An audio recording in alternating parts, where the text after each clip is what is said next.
have joined us. We're just waiting to get a quorum for the council meeting.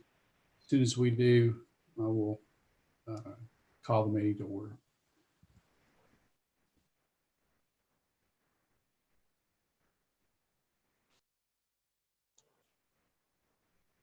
Can you hear me all right, Mayor? Hello?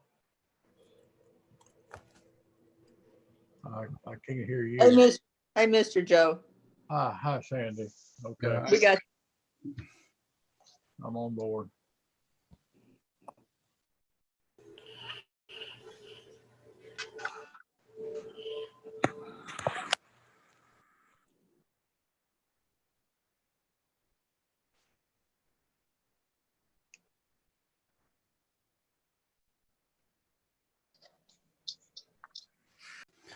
I think we're just waiting on one more.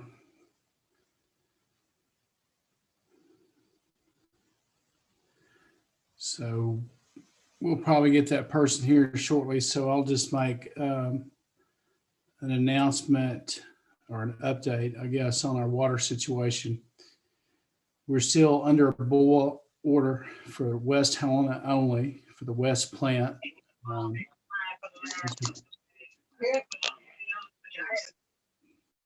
As we call it. The samples, the non-samples that we have to take were hand delivered by car yesterday by noon, but they had hoped to have it today, but their laboratory didn't get to it because of the abundance of samples that they received. Excuse me. And so they didn't get to it by the end of today. They hope to get to it first thing in the morning. And there's no reason to believe right now anyway that we have any bacteria in the water, but per state rules, we have to have a boil order when the water pressure and the water level in our tanks get to a certain level. That's what triggered it. Again, it's just for the West plant. We're under a water emergency, and we have all hands on deck working on that problem right now. So we hope to have the problem that created the maintenance issues that created the initial problem addressed, we hope, by the end of this week. We're working on it as we speak. So we hope the boil order will be lifted tomorrow if all things go as planned. All right, looks like we do have a quorum. I want to welcome everybody to the council meeting for Tuesday, February 2nd, 2021. Ms. Ramsey, call the roll. Davis, St. Columbia, Here? Crockett, Here. Franklin, Here. Here. Ford, Here. 5 yes, 1 absent. Got meetings called. We have quorum. The first item on the agenda is the treasurer report. Mr. Turner, you want to state your piece, or I'll just take what it says here? Well, I mean, I don't, like I said before, I usually don't give a treasury report till the second meeting of the month. Like I said, you have to have time to reconcile bank accounts and things of that nature. So, but I'm open for any questions about the previous month's treasury report. I know it's been a lot of talk about it. So if anybody has any questions that they'd like to ask about December 31st treasury report, I'm open to any questions or comments.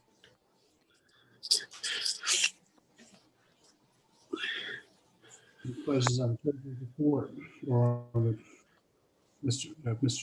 Turner? Excuse me? Not. Go ahead. No, I didn't hear you. I'm sorry. Okay. Well, no, go. Who's talking? But before we continue, I failed to welcome our guest. members of the media, KJIW, the Daily World, anybody else I might have missed, as well as I said, as well as our guests. Okay, carry on. Mr. Turner, this is Christopher Franklin. Yes, sir. I was looking at the treasury report. I just got one question, or a couple of questions rather. I just want to know this money that we talked about on the last meeting. I looked up under the landfill. It was in the landfill, up on the landfill account. Yes, sir. Can you explain it? Yeah, what you mean, the money about the Bank of the Ozarks money? Yes, sir. Yes, sir. Okay, sometime in 2007, when the landfill bonds they had a lease purchase agreement, but they got rid of the lease purchase agreement and they got into a bond agreement and the Bank of the Ozarks became the city's trustee with that bond agreement.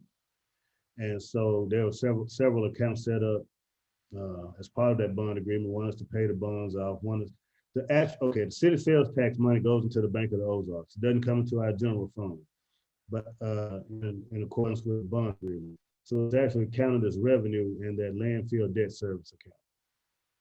And so they take out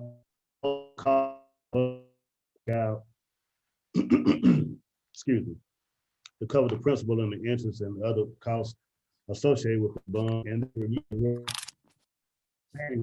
to the general fund. But they also take a portion out before they remit it to the general fund. And that 10% was set up as a rainy day fund. Can you guys still hear me? I got a message saying my connection was unstable. But they set up 10% goes into this rainy day fund before it comes into the general fund. And that's what those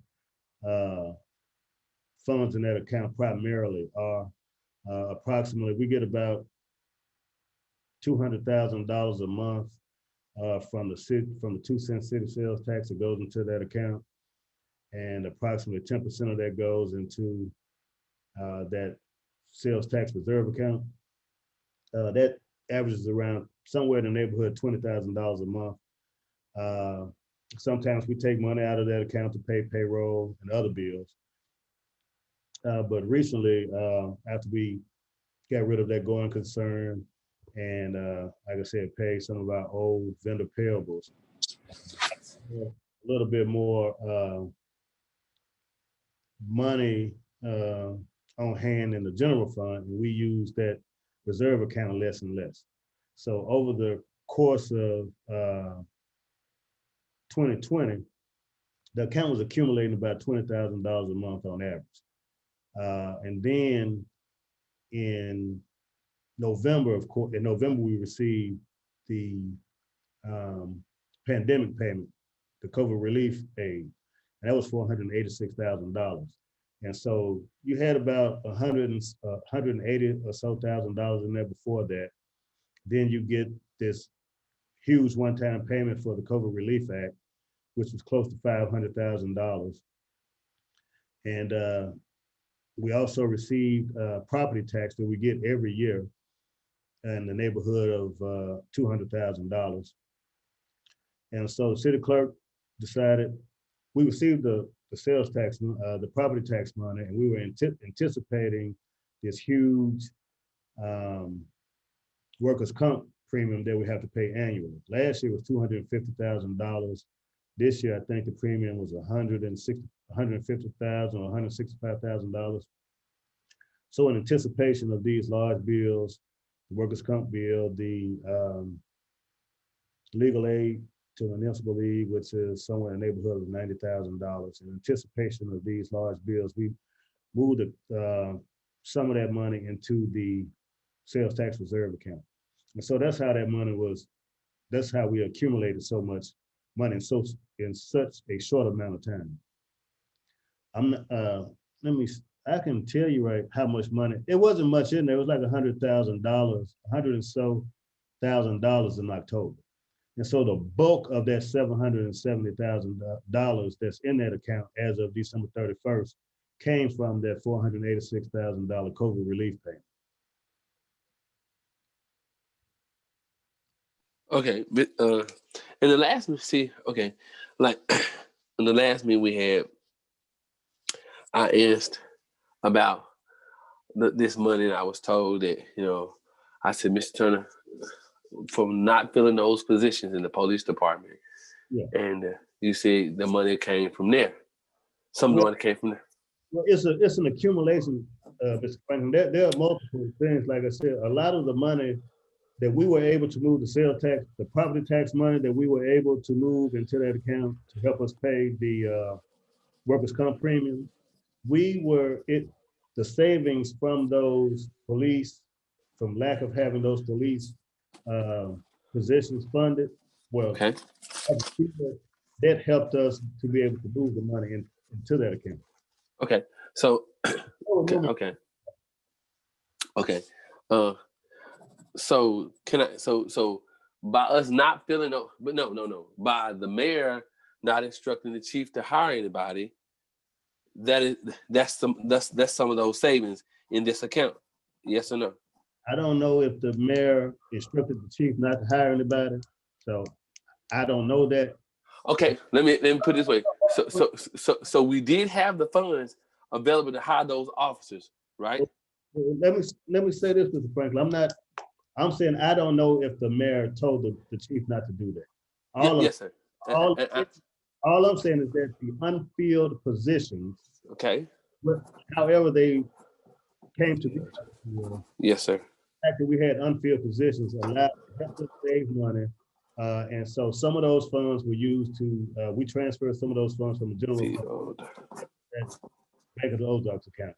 And I kind of want everybody to know that the Ozark account is a general fund account. It is considered a part of general funds, but then they can be used for any legal purpose. And so Okay. some secret account or something that we need permission or an ordinance or a resolution to move that money technically is general fund. It's just Okay. So the money that we didn't use, the money that the city council allocated for those positions, that was some of that money was used to put in this account for the money for some of the positions that the city. It's just that the money wasn't spent. We didn't incur that expense, and so since we didn't incur that expense, it helped to the money accumulated in the general fund. But the city council did approve that money that you all saved to hire in the police department to hire those police officers, right?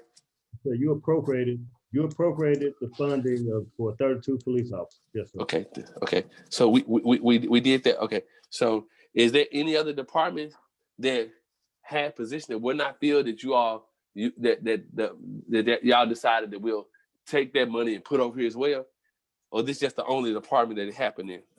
It's not that we decided to use it. It's just that money, if those positions aren't filled, that money isn't spent. And that money is in the general fund. That's just like if you appropriate, like we have a budget of about $150,000 for our streetlights. If the bills don't accumulate to be $150,000, they're only $130,000, then that's $30,000 in appropriations that weren't used. And so that's what the police positions, that you appropriated them, but because those positions weren't filled, those appropriations went unused. Okay, so if stuff is not filled, if y'all have like overtime issues come up, can the mayor decide? Well, can y'all move the money around to be used for overtime and things like that, if needed? Because it seems to me. We can't add appropriations. Okay. So I had to come back this month and ask you guys to increase appropriations for the police and fire. Okay. I have to come ask the council to increase the appropriation. So, okay, by you saying that, so when you have to ask us, can you appropriate? Yes. When this money was moved, we wasn't asked, or we didn't know, or we wouldn't had any knowledge of that we had this kind of money, because it was put in under the landfill. But I think we should have known, just like y'all have to come and say, hey, we need to appropriate more overtime. And see, when we had Jessica a couple months ago appropriate overtime for police and fire, and I think that it would have been, and we thinking that the city, because we didn't know all of this. And when we get, you do give us financial reports, and we do go over them. But the thing that I'm trying to point out is this: those 32 positions were funded by the city council, right? Yes. So now all the shooting and all the crime that we had going on, so we couldn't get the 32 officers, right? So Not sure the reason why, Mr. Franklin. I just know we had 32 positions that weren't filled. right. So I'm just trying to paint this picture. Okay. Now the city council allocated the funds to be used to hire police officers. It was so who is it that does that? The mayor does the hiring and the firing, not the city council. Well, I don't understand why we had to lay down on the floor. People had to duck and dodge bullets when we had 32 positions. 32 went unfilled. We had an officer to get murdered, and we had a whole lot of high crime. And you mean to tell me that 32 positions, we could have saved some lives if somebody had just said, hey, let me hire more officers. Now, when we start hiring officers, are they qualified? Have they have any? Well, it's not. Let me get off there because that's wrong. Let me stick to what I'm talking about. We had 32 funded positions, and we were able to put money aside, right? Yeah. So now, are there any other these in the budget or anything else shows that where we have had positions that are unfilled? I know code has one. So can you tell me with the unfilled code position, did we put that money aside? Did y'all move that around? You actually took the money out for that unfilled code position. When that code person left, Right. the rest of that. Well, not me. We, the city council, the body. You are being accountable. Right. So that if we took it out, that still should be some savings. Yeah, and that was part of the that's part of the savings that went into the general fund. Right. So I mean, I need you to let's make sure the people understand that the money we put the money where it could be used, because right now, do we have anybody applying? Have anybody applied for that position? No, he hasn't. The mayor said he would like to, but my goal is this. This is what I want to ask you again. We had 32 officers, 32 positions that the city council, right, funded, and we could never get to the 32. Am I correct? That's why okay. Could we get to the 20? I'm not sure if you got 20 or not. I'm not sure. Okay. I just want to show that the city now you agree with me, the city council funded these 32 positions, right? City council in 2020 funded 32 officer positions. Yes. 32. So in the whole year of 2020, did we get to 20? I don't think so. I'm not sure, Mr. Frank, but I don't think we got 20. I don't know. Did we? Okay. Did We didn't. Did we get to 15? As you know it. I think we may have had between 15 and 20. 15 and 12. 12 and 15. I want. But what I'm trying to show, the city council, when they holler about, the city council fund these positions, right? Now, so we were able to save all this money, and we still never got to 32. We never even got to 20, never got to 15. So that's how we got this money. Mr. Turner, just want the people to hear that right there, that the city can. Well, let me ask you this. Does anybody know, the mayor said he don't allow his department heads to come to the city council meeting, but I would like on the next agenda to have the chief of police to be here. So and the mayor can be his representative or whatever he needs to be. But I would like the chief of police at the next meeting, Madam Clerk, if you can put that on the next meeting so the chief can explain, because I don't get involved in day-to-day operation, but this is an issue of finance, and I want the people to understand that the city council did fund 32 positions, and we never got to 15, we never got to 12 officers, full-time officers. So with all the crime going on, but we could save this kind of money. We could save this kind of money, and we couldn't even get 32 full-time positions. How many lives could have been saved? How many officers could have decent lunch breaks, vacations, and things like that with 32 officers on the street? So that's a concern that we could save almost all this money we save. I'm not gonna put the number out there because people know we could do better for the city of Helena-West Helena, because the city council doesn't get involved in day-to-day operation.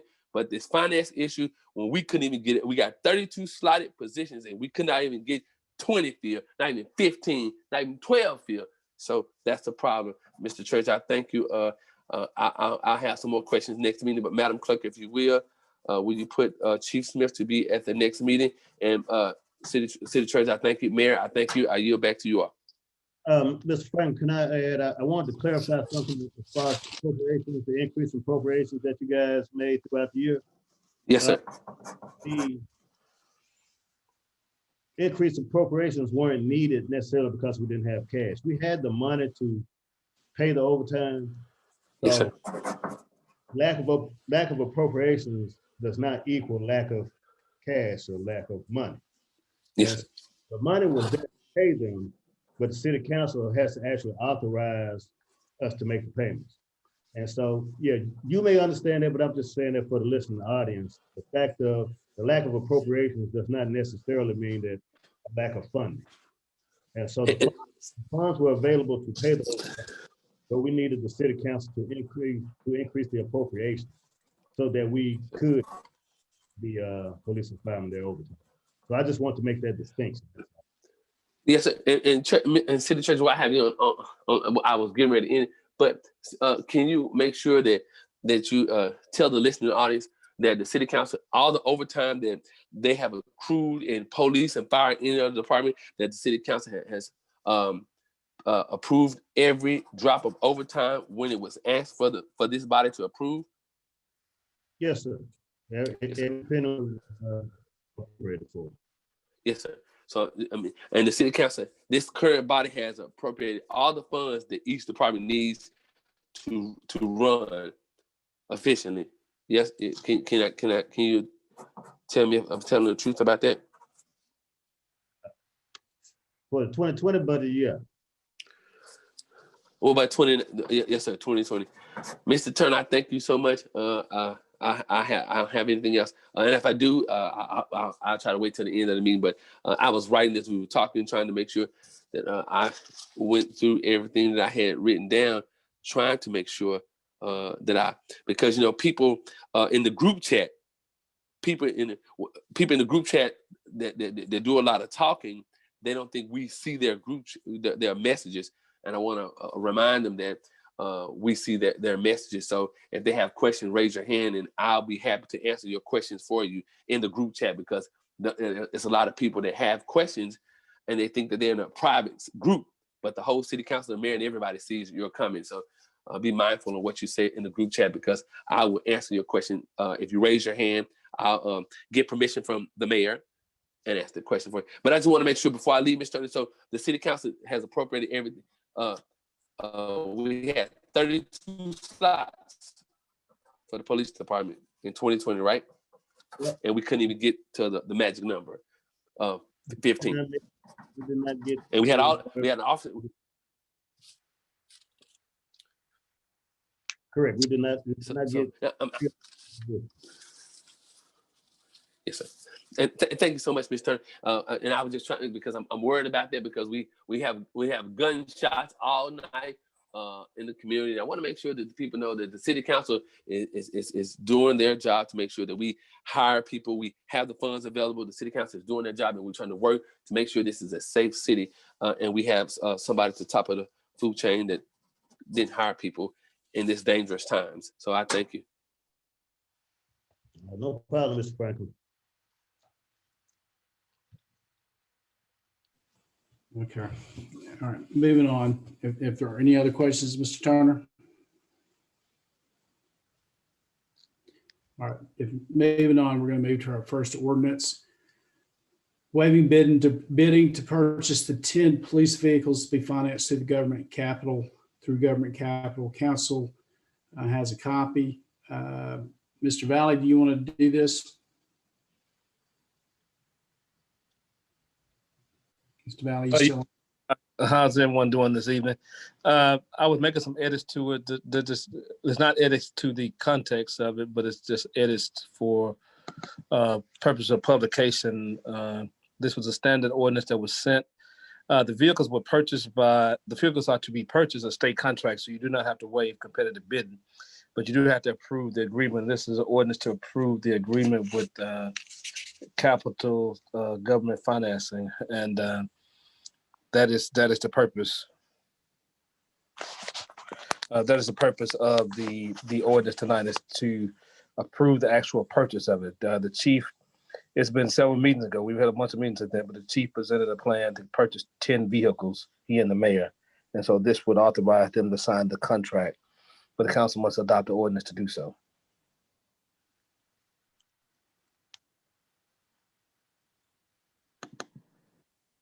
Questions, Mr. Valley? Can I add something to that, Mayor?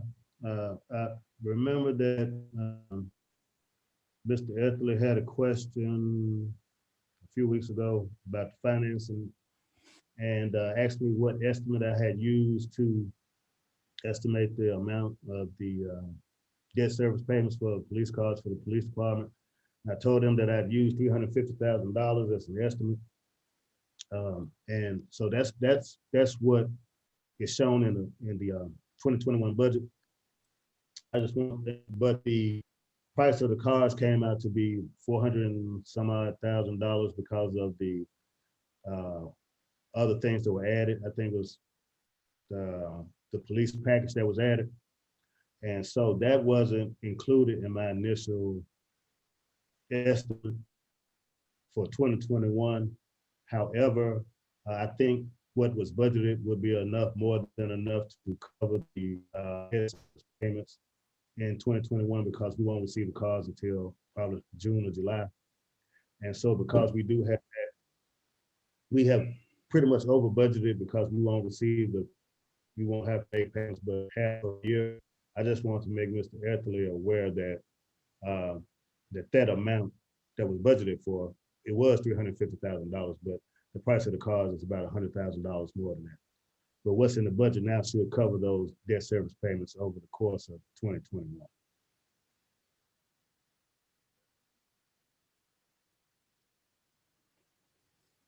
Anybody else?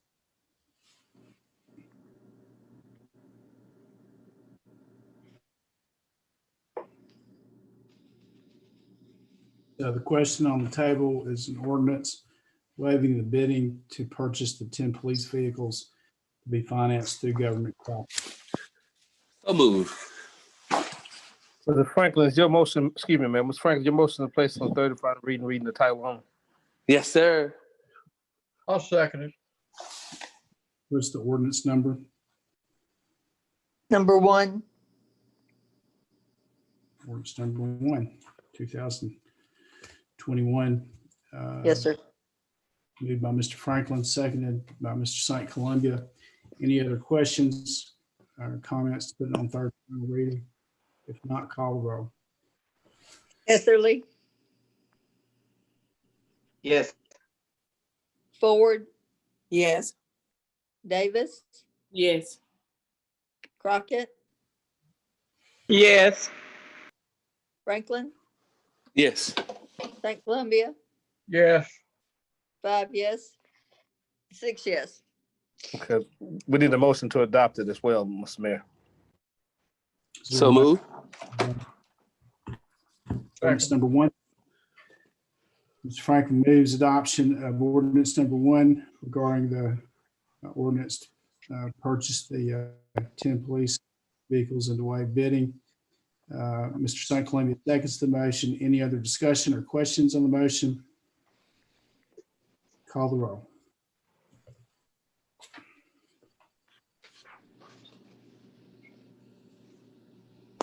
Sandy, go ahead and call the roll. Franklin, Yes. Davis, Yes. Ford, Yes. Etherly, Yes. Crockett, Yes. St. Columbia, yes, 6 yes. Motion passes. Next item on the agenda is, Mr. Valley, have you actually drafted an ordinance on this? On the 3 trucks? The trucks, as I explained before, the 3 trucks and the 10 vehicles, you don't have to do competitive bid and waiver because you're purchasing a state contract. They were new vehicles, a state contract, with my understanding. So is the ordinance to purchase them then? I think you already voted to purchase them. Miss Ramsey put. No, call Kia. No. The one for the landfill deputy director, the assistant fire chief, and the code officer have not been approved to be purchased. They've Okay. been discussed, but not agreed to purchase. Okay. Well, it was my understanding that you were just paying for these and that they were being purchased at a state contract price. Is that correct, Madam Clerk? Yes. Yeah. Right. And so we don't need a competitive bid and waiver ordinance as long as purchasing at the state contract price that's already set.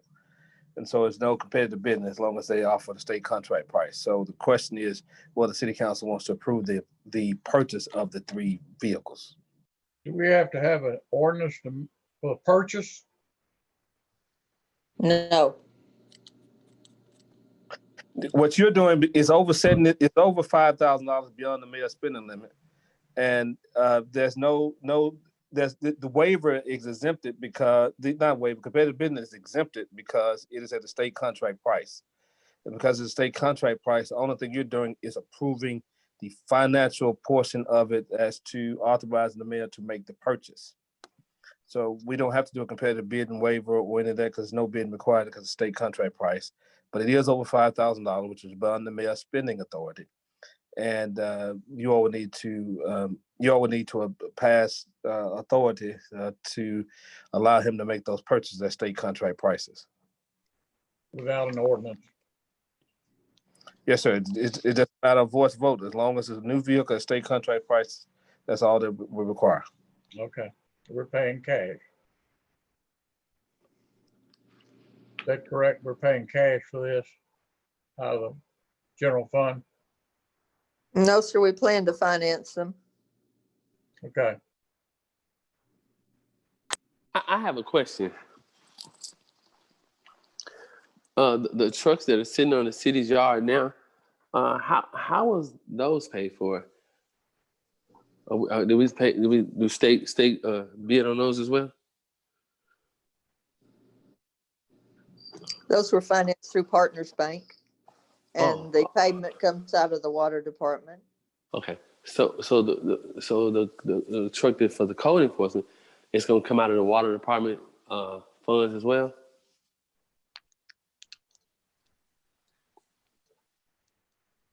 The one that you're talking about now, no, those 3 would be financed through Partners Bank and come out of the general fund.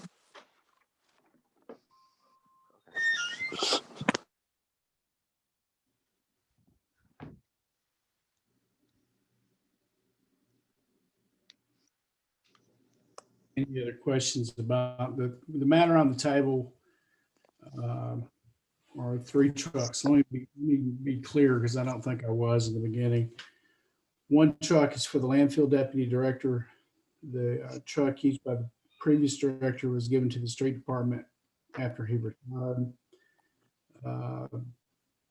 Mr. Reggie Wilson is currently running the landfill, is using his own personal vehicle. So that's 1 truck to replace that one. And for Mr. Wilson. The second one is for Assistant Fire Chief Borum. His work truck is out of service. The cost to repair it has gotten to the point where a new truck is recommended. He's also using his personal vehicle as his personal truck. And the third truck is for code enforcement, an additional truck for code enforcement. It was requested at one point that we get an additional vehicle for code. If that's still the desire of the council, we put that in there. If it is, if it's not, then we don't have to do it. But it's included because it was at one time requested. All three of those would be on state contract, as Mr. Valley pointed out, and the cost of trucks will run between $26,000 and $30,000 each, on state contract, which means it's already been bid. For those who don't know, the auditors and the state law allows us to what's referred to as state bid because it's already been bid out by the state for us and for public entities, so that if you purchase that vehicle, the bidding requirement under the law has already been met. And generally speaking, you get a better deal because the state is able to negotiate a better deal than all of us other public instrumentalities, cities and counties and others could on an individual basis. So that's why the state bid, when we refer to it, that's why we don't have to bid it again. Okay, Mr. Mayor, Joe St. Columbia, I'll make a motion that we buy the 3 trucks listed that we're talking about, the landfill, the fire chief, assistant fire chief, and the code enforcement trucks that are listed. I move that we make those purchases. Mr. St. Columbia makes a motion that we adopt or that we purchase the 3 trucks in question that I just listed. And is there a second?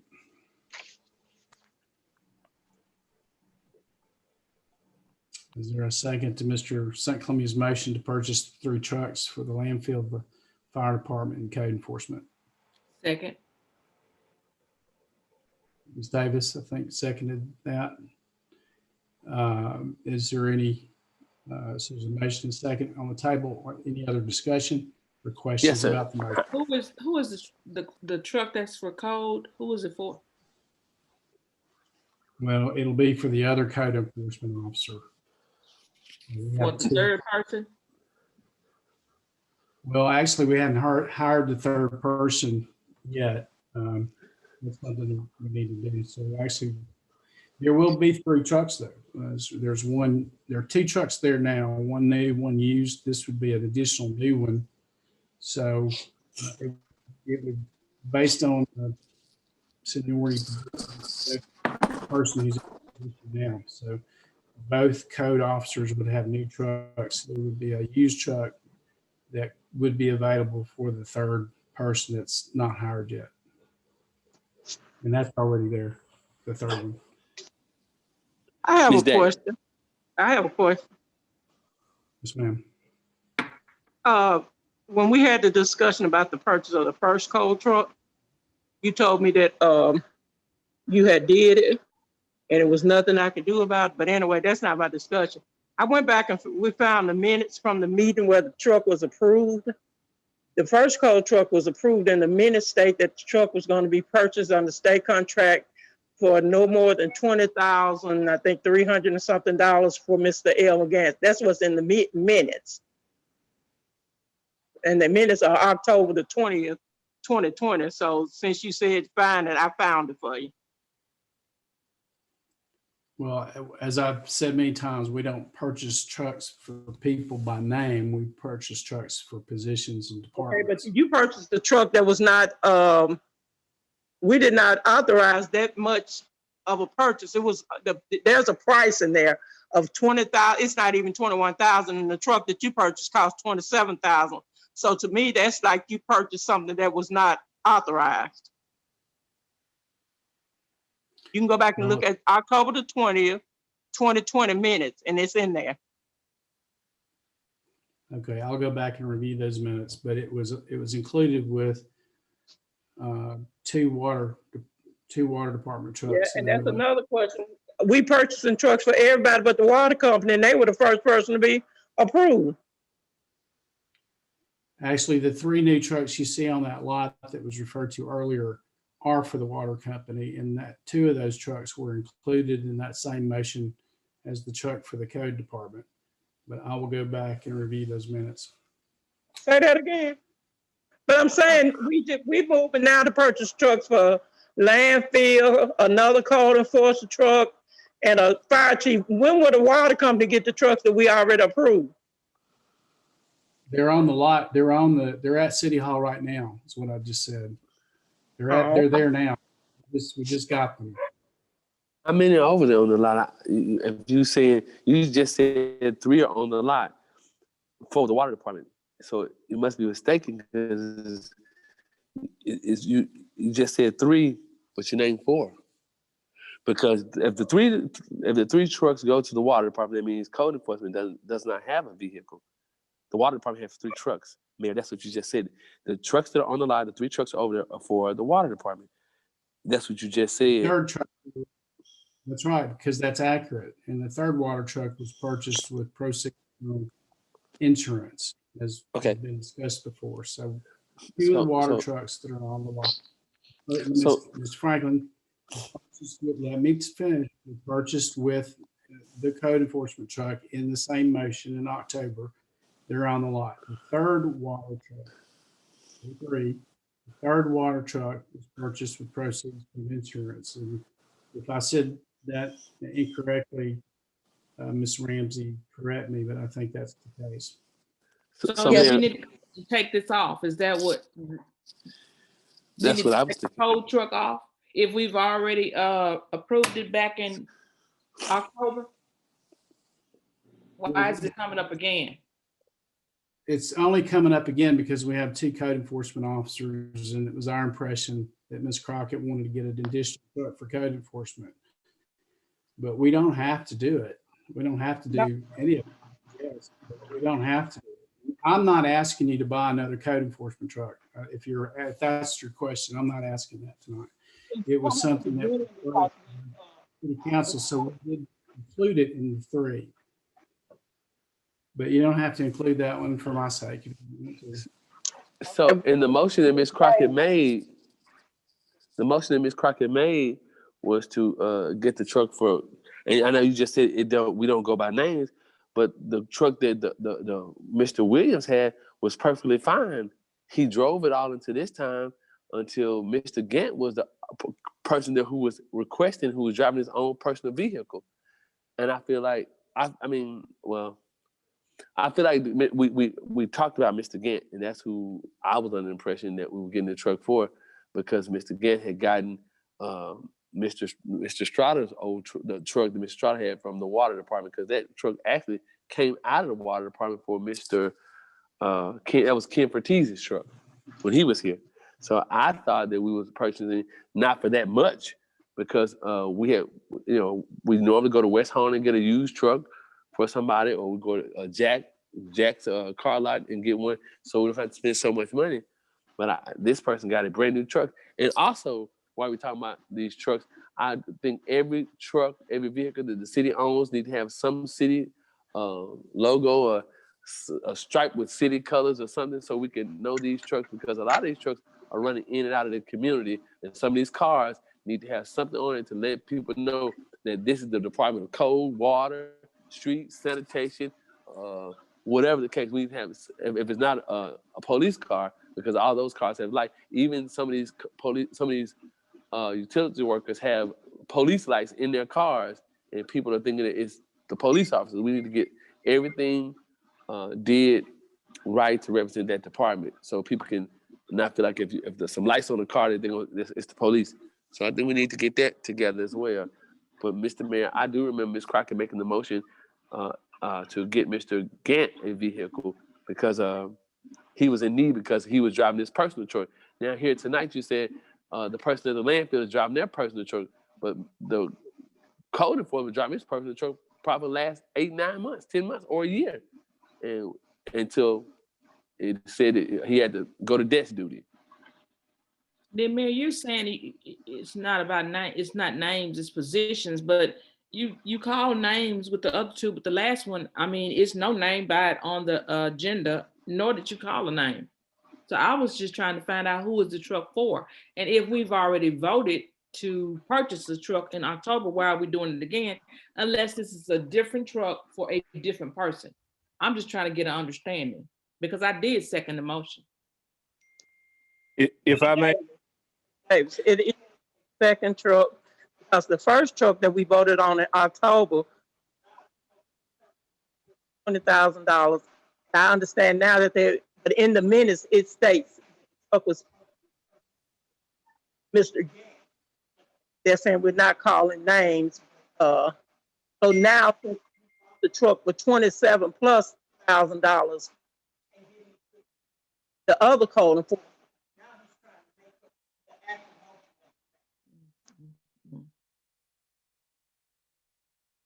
Mr. Valley, did you have something? yes, I had something relating to a couple of things. I believe years ago, Mayor, Mr. St. Columbia and Mr. Hudson, I think they sponsored legislation for the city for us to have some kind of decal on every vehicle in line with what Mr. Franklin is saying. Both of you all are talking about your authority relating to this vehicle. The council made appropriation. The minutes do reflect, if Ms. Crockett is correct, the minutes do reflect the discussion was about Mr. Gant. Here's the practical issue where both of y'all are right, and it comes down to what your duties are. Vehicles are not purchased for individuals; they're purchased for departments, and that's part of the day-to-day where the mayor makes those decisions as to who drives what vehicle, who's assigned to what. The mayor's department head do it. So when you make the appropriation, you're purchasing X amount of vehicles for the department. In previous administrations, mayors have moved vehicles between and amongst departments to best handle situations because that's part of the mayor's day-to-day obligations. And while the council did have the impression they purchased it for Mr. Gant, and while Mr. Gant was a needed vehicle, that was discussion. Once you make the appropriation, this is finance, but the financial part is making the appropriation. The day-to-day part is the mayor. That's how you use the vehicles. I understand the context of the conversation, and I understand the council believes that before Mr. Gant. But once it comes to the department, vehicles can be switched between the two by the mayor. It's not necessarily that, as part of the question you asked about these vehicles that are sitting around. Many times, what the water department would do is they would give other departments vehicles. Excuse me. Sorry, they would give other departments vehicles because they had the capacity to have other vehicles, whereas the street department didn't have vehicles, et cetera. So that's sounded within the day-to-day. And the motion on the table is addressing the vehicle and the need for a second vehicle. As it relates to the candor relating to it, that's a discussion between you all and the mayor as to your all impression was for Mr. Gant, but the mayor in his discretion said that you're going to give it to the other code enforcement officer. But that is within his authority.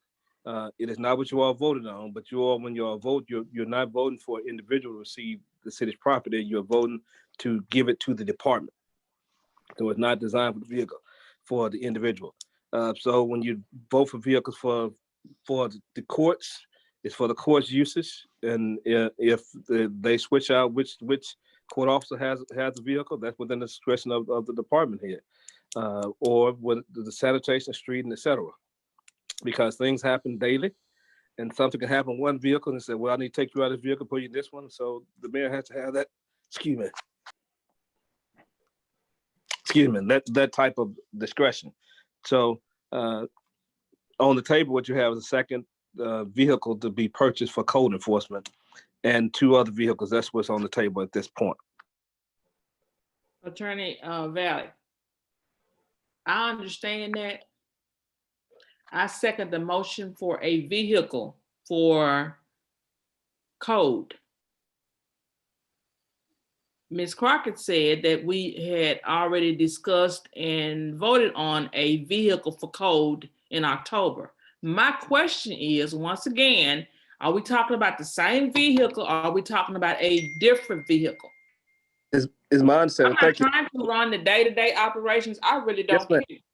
I understand, Ms. Davis. I understand what you're saying. It's my understanding from the mayor's earlier discourse with Ms. Crockett that this is the second vehicle, because how he just phrased it was Ms. Crockett was concerned that the first vehicle didn't go to Mr. Gant and she wanted to purchase another vehicle. He said that we don't necessarily have to do this. So what he stated in the record tonight is that this is the second vehicle, and this vehicle he's intending to assign to Mr. Gant. It's a second vehicle. The one in October is my understanding that Mr. Williams is driving. Thank you for clearing it up. Thank you. Okay, I have a question for you, Attorney Valley. If the minutes reflect that the purchase of the vehicle that we authorized in October should only be a certain amount, and they purchased, the purchase of the vehicle was like $7,000 more than what we voted on, does that make the motion that we made void?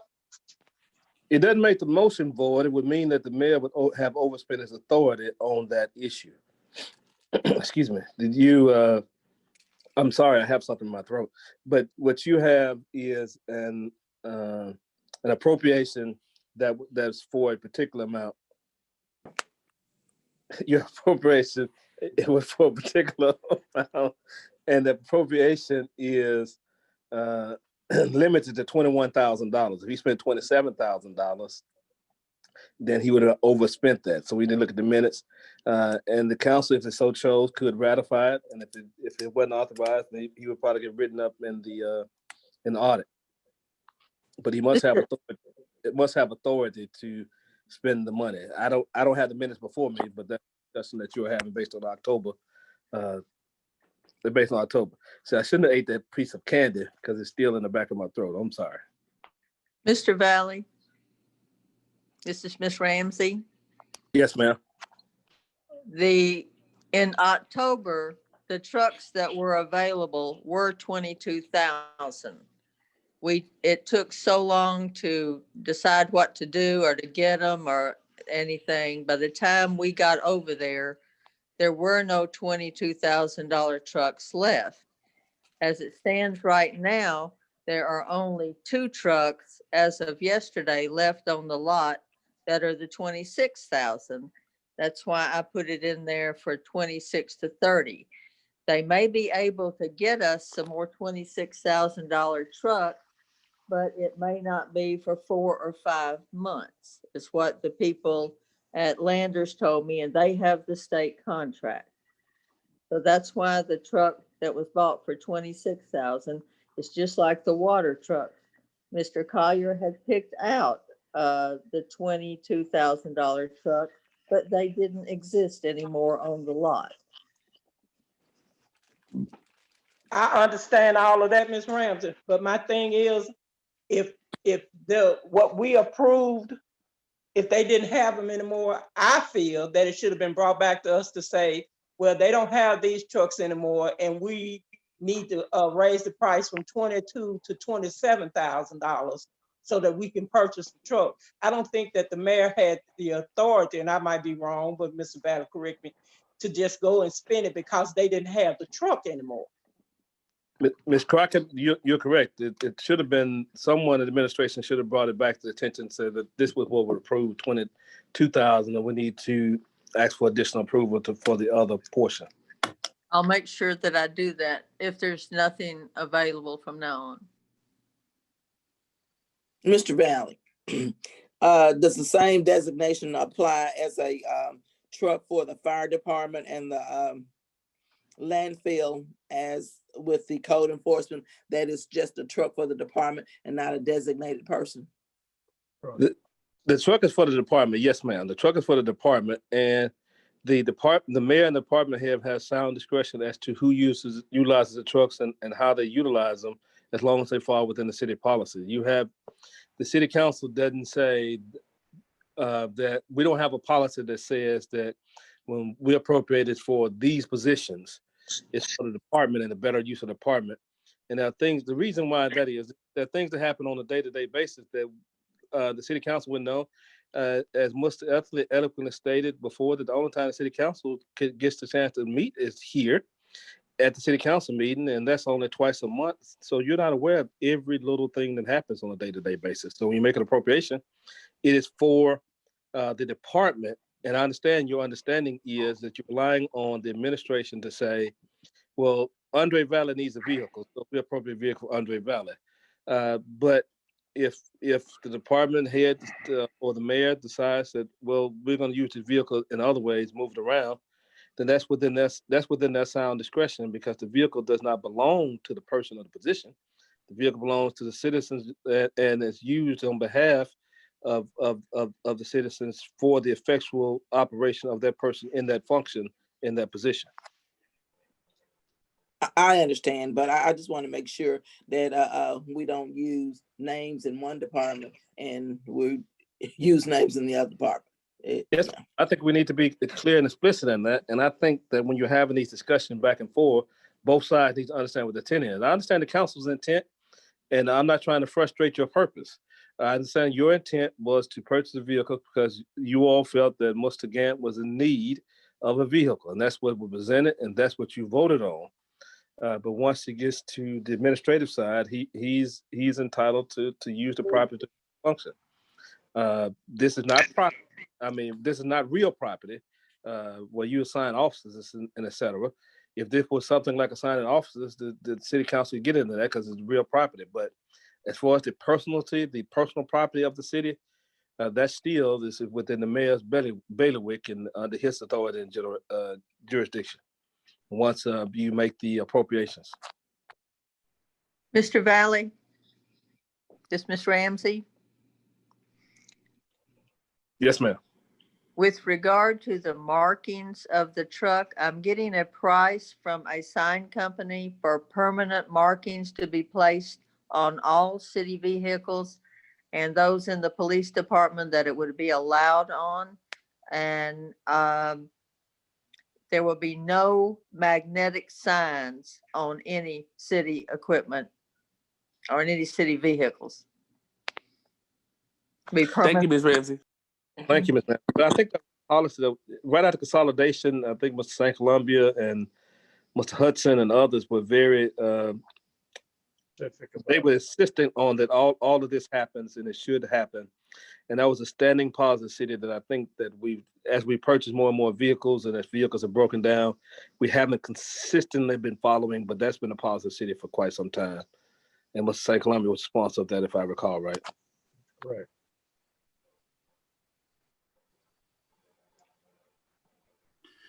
Okay, has everybody had their question answered about the motion and second that's on the floor? Okay, if not, is there any other discussion? If not, Ms. Ramsey, call the roll.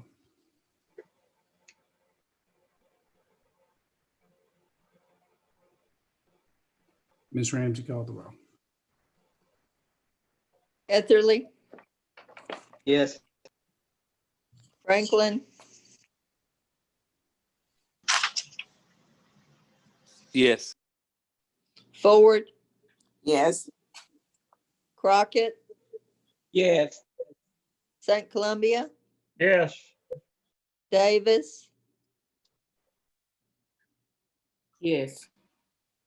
Okay, that's 6 yes for the purchase of 3 vehicles, 1 landfill, 1 fire, 1 code. And if there any more than the price, I'll make sure that I get a second vote from you. That is up to 26 to 30,000. Am I right? Yes, sir. And I'll let you know how much they are before I commit the city to a purchase. But we've approved up to 30,000. Yes, sir. Okay. I have a practical question. Thank you all for, you all have adopted that, but I think the discussion is still about the previous thing. And I don't know, Ms. Ramsey, were you asking City Council to consider the ratification of the difference between the 22 that was appropriated and 27 that was spent on the last time? Yes, sir. I'd like to ask them to, and it's a mistake I won't make again. Mr. Mayor, I'll make a motion to ratify that amendment or that motion that was made in October, whatever necessary, to put it in with this same group. The price up to 30,000, 26 to 30,000. That's my motion. Mr. St. Columbia makes a motion that we increase the allowable purchase price of the vehicles that were purchased in October and referenced earlier, up to, did you say 30,000? Same as this group. Yes, sir. Same as between 26 to 30.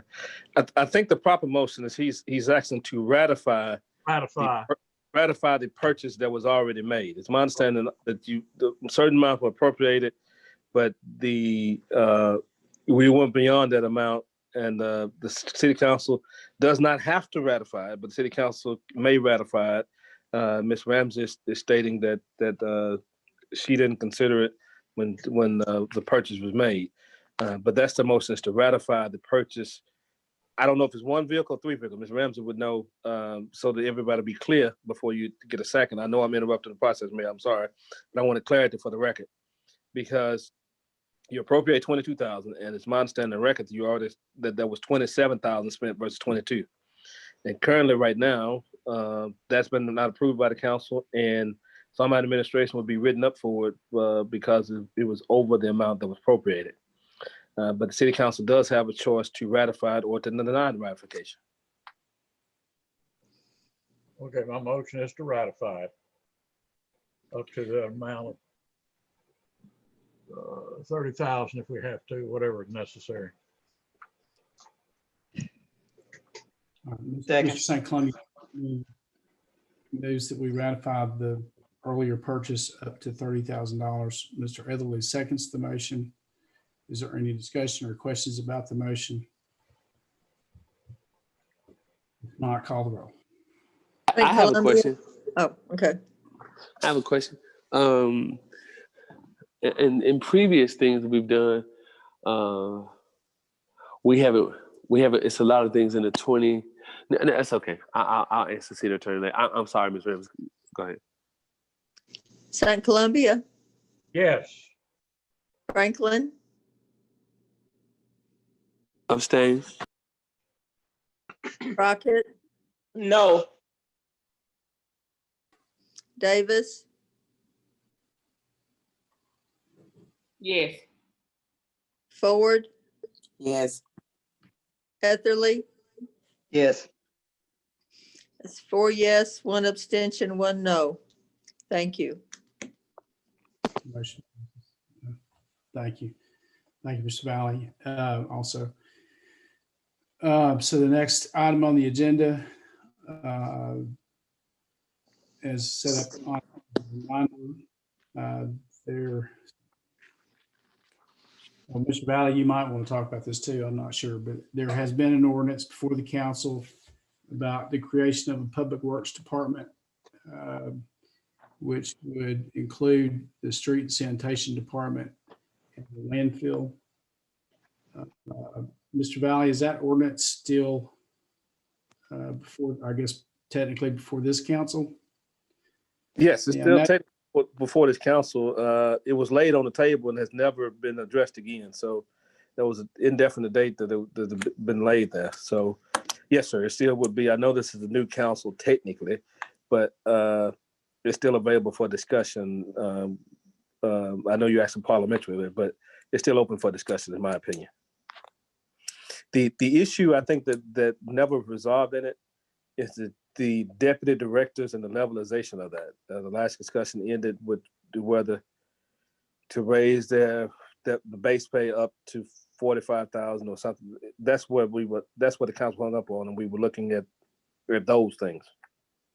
It would be a deputy director in the street, the sanitation, and the general manager position would be renamed to deputy director if you did that. Currently, there was a new general manager hired for the landfill, but in the ordinance, you anticipating changing it. And the base pay at the time, just to remind you all, the mayor hired the new general manager at a salary that was already established by the base pay. And so that's where we left the discussions at that point. I had also asked for some flow chart or some graph that would establish the hierarchy of the new department. I mean, right now we're talking about changing titles and changing appropriations for those titles and salaries, but no pure understanding of how this new department is going to function in terms of chain of command and duties and responsibility. Yes, I thought about that. I mean, I could put it in writing if you want it, but it's essentially the director of public works would be the current director of street sanitation, Mr. Jones, and then under him would be the 3 deputy directors for street sanitation in the landfill. And then I know Mr. Turner had some comments as far as how that lines up with the budget and base pay. So I'm not calling on you, Mr. Turner, but I wanted to say that was something that was discussed also.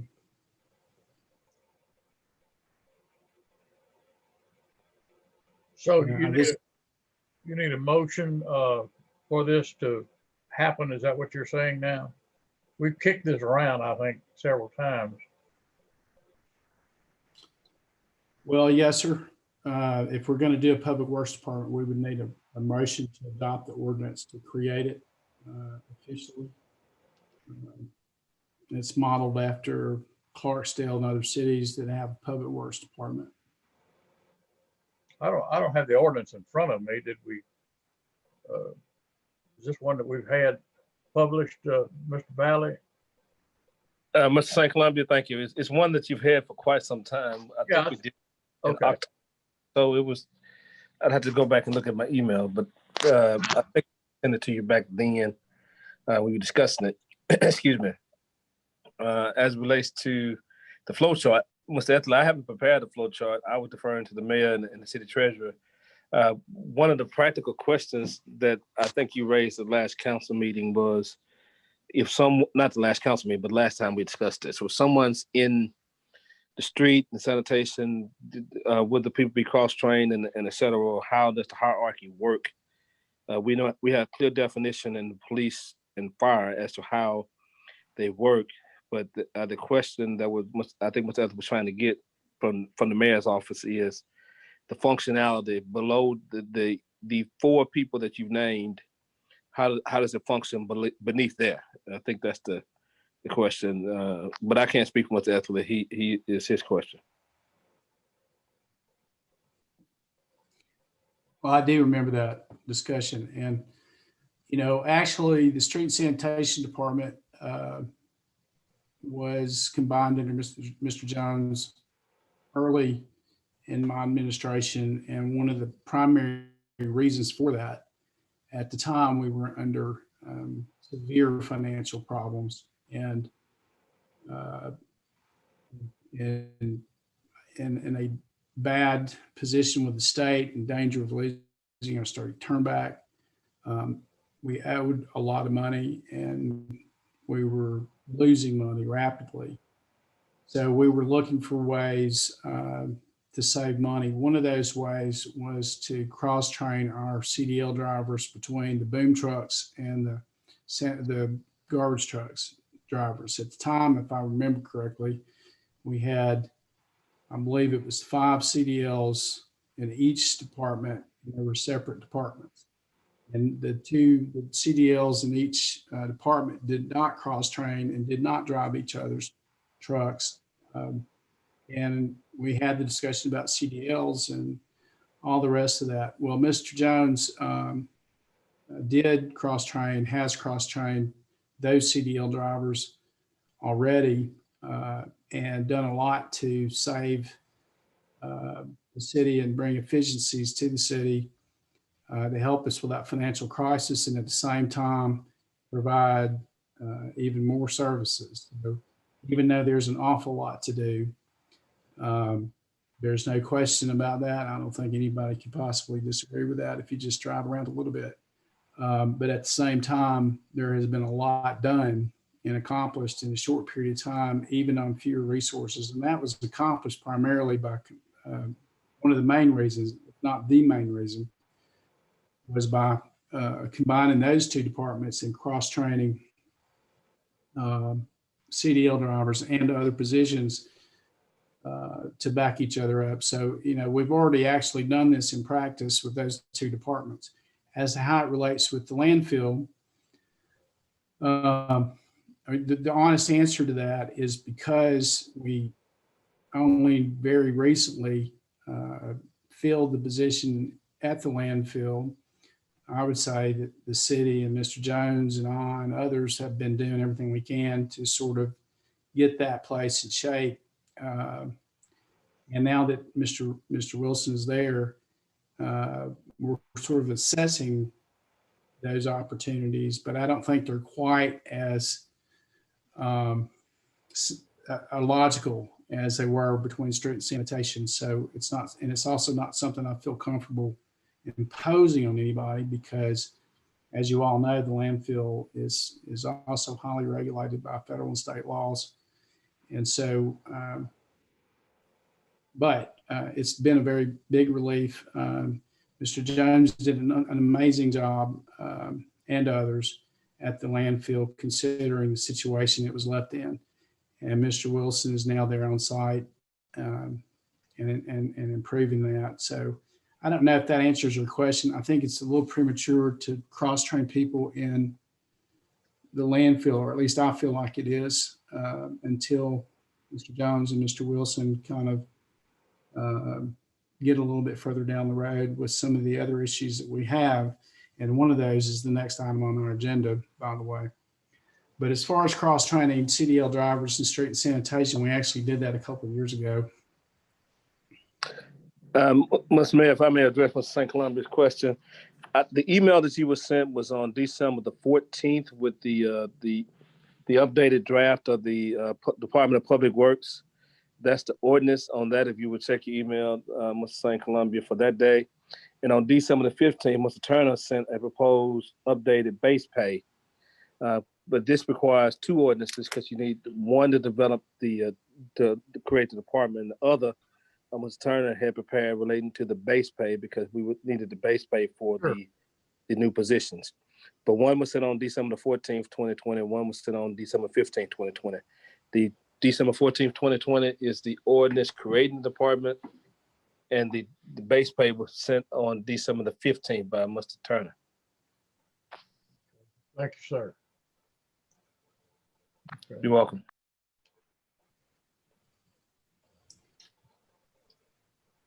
And I was going to say, I think we figured somewhere in the neighborhood of $100 to $130,000 in savings that we experienced,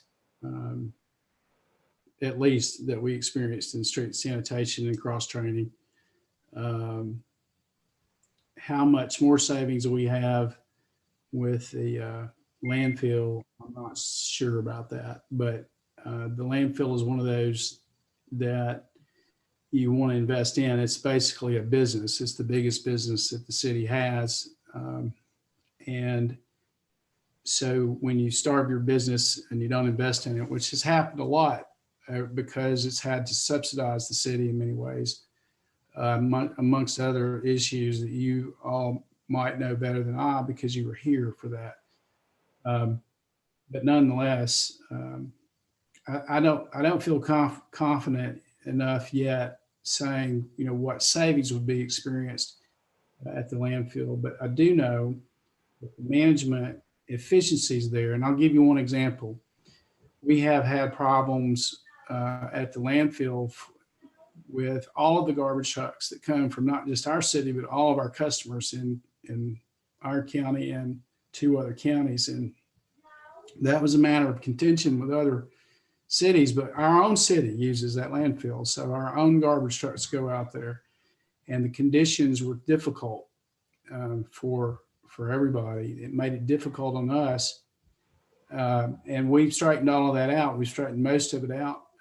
We still have a lot of work to do, but it caused a lot of maintenance issues with our own city trucks. There was some communication issues, I'd say, to put it lightly, between the landfill and street sanitation over some of those issues and some similar issues. Those communication issues are resolved now because Mr. Jones and Mr. Wilson, not to mention our other deputy directors, communicate very well and frequently, and they're on the same page. That makes a huge difference when you're trying to run an organization. Communication is extremely important. We had some real communication issues, I think, when I became mayor on a lot of those, and without taking sides on it necessarily, there's no question that it caused a lot of unnecessary problems. Those problems aren't there anymore, and it's a big relief for me, but to be a relief for the whole city. So there's also, in trying to run the business, you want efficiencies in communication too. You want things to be clearly communicated and goals. You want a team effort, and now we do have that, and I'm real excited about that. Mr. Mayor, what do we need on this now? Just make a motion to, for this ordinance that's been laid out to us. Is that right, Mr. Valley? You need, are there two different, I understand there's two ordinances that we need to vote on, or one? Ms. St. Columbia, there are two ordinances to work on. Excuse me. The ordinance is a ordinance consolidating the departments, but even in consolidating departments, you have to take up immediately the issue of base pay, because what is the base salary for a newly created deputy director? Basically, what this ordinance does, Section 1 of the ordinance just says that it's, because you all don't have it before you, I would read it. I know that's time consuming, but I want to make sure you understand what we're talking about. The draft ordinance says the city of Helena-West has previously consolidated the street and sanitation departments into one department. The city council hereby amends the consolidation of the street and sanitation department in one department, adding the landfill department. There is hereby created the Department of Public Works. The street department, the sanitation, and landfill department shall remain three separate divisions of the Department of Public Works. There should be a landfill division, a street division, and sanitation division. All funds such as state turnback, which is sent from the state and is designated for the street department, shall be utilized by the street division of the newly consolidated department. All landfill funds shall be treated in a manner that complies with the outstanding bond indebtedness and the lockbox agreement that exists pursuant to the outstanding bond issue. The department shall be known as Department of Public Works. There's hereby established one department head for the Department of Public Works. Department head should be known as the Director of Public Works. Each division should have a deputy director. More specifically, there should be a deputy director of the street division of the Department of Public Works, a deputy director of the sanitation division of the Department of Public Works, and a deputy director of the landfill division of the Department of Public Works. This ordinance does not repeal any existing ordinances that provide for sanitation rate or any income into any form of department. All ordinances that provide fees, fines, or any other income to either department shall remain, and the funds shall be collected and placed within the appropriate division of the newly formed department. This is the creation of the Department of Public Works, and the City Council is keenly aware that there are other issues that have not been addressed by this ordinance. The mayor, the city treasurer, mayor, city attorney, and city treasurer, and department head are authorized to further develop all practical issues for the implementation of the consolidation of the previously consolidated street and sanitation department and the landfill department into the Department of Public Works. Then it just has a repeal clause and then just a general enactment clause that says it basically go in effect in 30 days. Okay, that's what we call the Public Works ordinance, right? I didn't. Yes. Okay. I'm sorry, I muted myself. That's Public Works ordinance. If you adopted, it would be number 2 of 2021. Okay, I move that we adopt ordinance. What did he say? 21, 22, 21? Ordinance number 2. 2021. Your motion is suspend the rules, placed on third and final reading the title only. Okay, I make that motion. Money moves that we suspend rules and put ordinance number 2 on third and final reading, creation of a public works department. Is there a second? Now. Say that one more time. I didn't catch that. Who seconded the motion? Second. Wanda, I think, seconded it. Crockett seconded the motion. Is there any other question, comment on the motion? If not, call the roll. Ford, Yes. Etherly, Yes. Davis, Yes. St. Columbia, Yes. Franklin,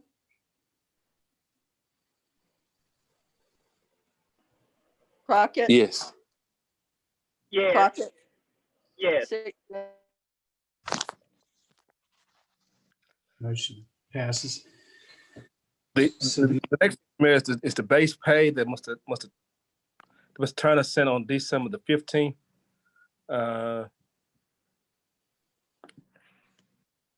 I'm sorry, I went This out for the base pay. The main issue that was of concern in that is what is the starting salary for the newly created positions. Mr. Turner, I think Mr.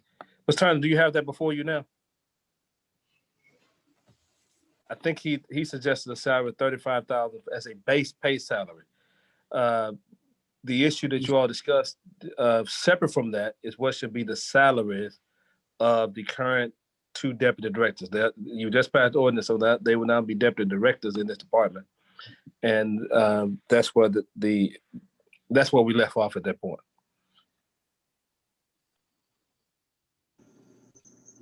Well, we can set the base pay in the base pay ordinance,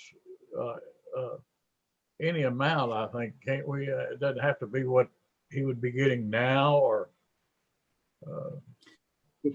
Mr. St. Columbia, if you don't mind, Mr. Valley, do we not need to pass the ordinance for final reading before we? Oh yeah. Okay, I'm sorry. We hadn't passed it for final reading. I understand. I'm sorry. Thank you. Yes. They didn't motion to adopt. Let's do that, and then we can revisit where we are on that. I so moved. That's a- Adopt.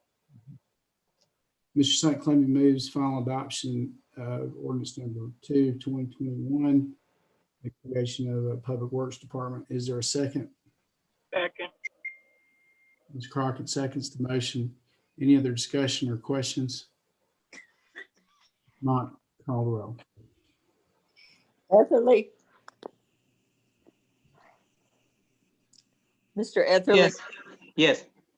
Ms. Ford, Yes. Ms. Davis, Well, put that. Yes. Ms. Crockett, Yes. Mr. Franklin, Yes. Mr. St. Columbia, Yes. 6 yes. Motion passes. Ordinance number 2. Okay, thank you. Let's revisit back to what we were talking about on the base pay and how it aligns with the budget, the base pay. Warner, I'll go back to recognizing you. I thought the ordinance for the budget was number 2. Is that the correct? Mrs. Ramsey?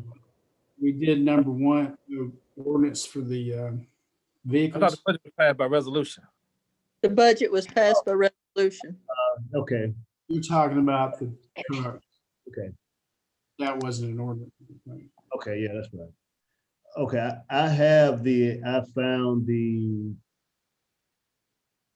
base pay ordinance, and it has the deputy directors at 35,568.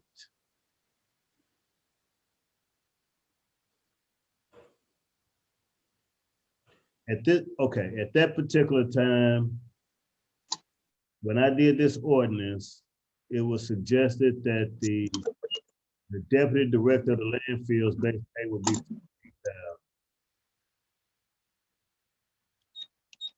So I don't know how much you want to put. If you want to leave those like they are now, just to pass the ordinance, or would you like for me to change those base pays? I would like to see it change to the 45 because if the position is newly created, if they change into those positions, then that means that they'll be getting whatever the base pay, the 30, whatever, and that's what they're making now. Okay, 35 for all 3. Yes. Okay. Are we just talking about base pay, right? We're not talking about the extra salary? It's just, yeah, it's just the base pay.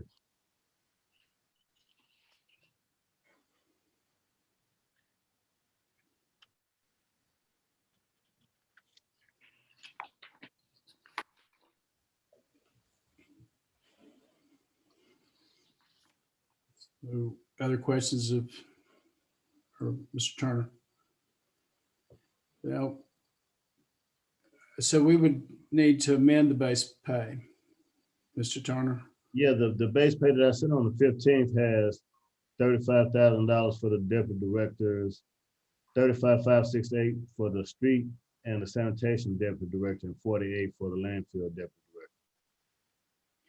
Can I just ask a question? If we don't adopt a base pay ordinance tonight that's amended, what does that mean? Where we are right now, because we've adopted the department but not changed the base pay unit. Well, you adopted the department, excuse me, you adopted the department.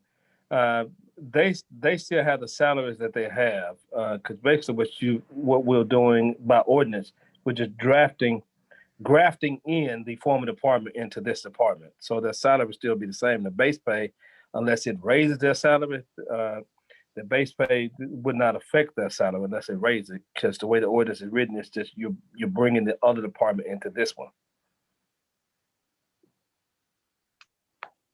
So their salaries are unaffected at this point unless you're saying let's raise their salaries. So do we have to bring the base pay would have to be an ordinance that's. Yes, an Base pay would have ordinance. Okay, so I that would guess- need to come at the next meeting at the earliest. Is that right? Or not? Yes, you can bring it to the next meeting if you all want to further study it. I would like to do that.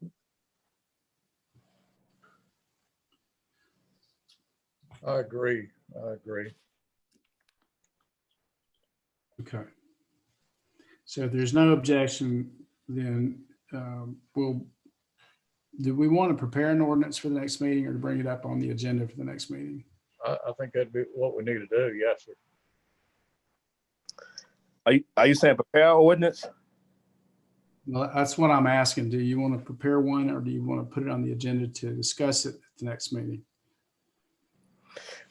I think what's probably the most prudent is we can bring the back, and just as we've done with the budget and other things before, if the council wants to strike through and say this is a salary we want and we adopt this, we can amend it while we're live in the meeting if that's what they want to do. If they disagree, but whatever is laid before them, they can actually say, okay, here's the position, here's the amount I want to put for this as base pay, if that's what they want to do, and then we can change the base pay at that point, because it's really just an appropriation, and that's all we're talking about. And I think those are the only changes you'll be making in the base pay is the 2 deputy director positions. So maybe just be ready for a couple of different options on the base pay and put that on the agenda for the next meeting. Is that? Yes, sir. That's Yeah. It makes sense. Yeah. So if there's no objection or if anybody wants to add anything to that, but feel free to, but if there's no objection, we'll put a base pay ordinance on the agenda for the next regular meeting, Ms. Ramsey, and then Mr. Turner, if we could, in the meantime, prepare or help prepare a couple of amendments to the base pay accordingly for the council's consideration. Okay. All right. If there's no other discussion on that, then we'll move on to equipment operator salaries. I'll kind of introduce this a little bit, and I think Mr. Jones might be on to help with this. But anyway, there's been some discussions about equipment operator salaries. Since we're talking about the base pay ordinance, we could talk about this next week. We could bring this up depending on how this discussion goes, I guess. That all equipment operators in street sanitation and landfill be paid $13, $14, and $15 per hour based on their experience, as well as the water department, to include that in the water department. And then also it's been discussed to include automatic pay adjustments for those who receive licenses as well. So these are items on the agenda for discussion. And since we are going to put the base pay on the agenda for 2 weeks from now, we could have that discussion. I don't guess we're going to do anything tonight, but we could have that discussion so we're ready to do something in 2 weeks. And then Mr. Jones, are you on? Do you want to add anything to that or be available for questions or anything? Yes, sir. I'll be ready in 2 weeks.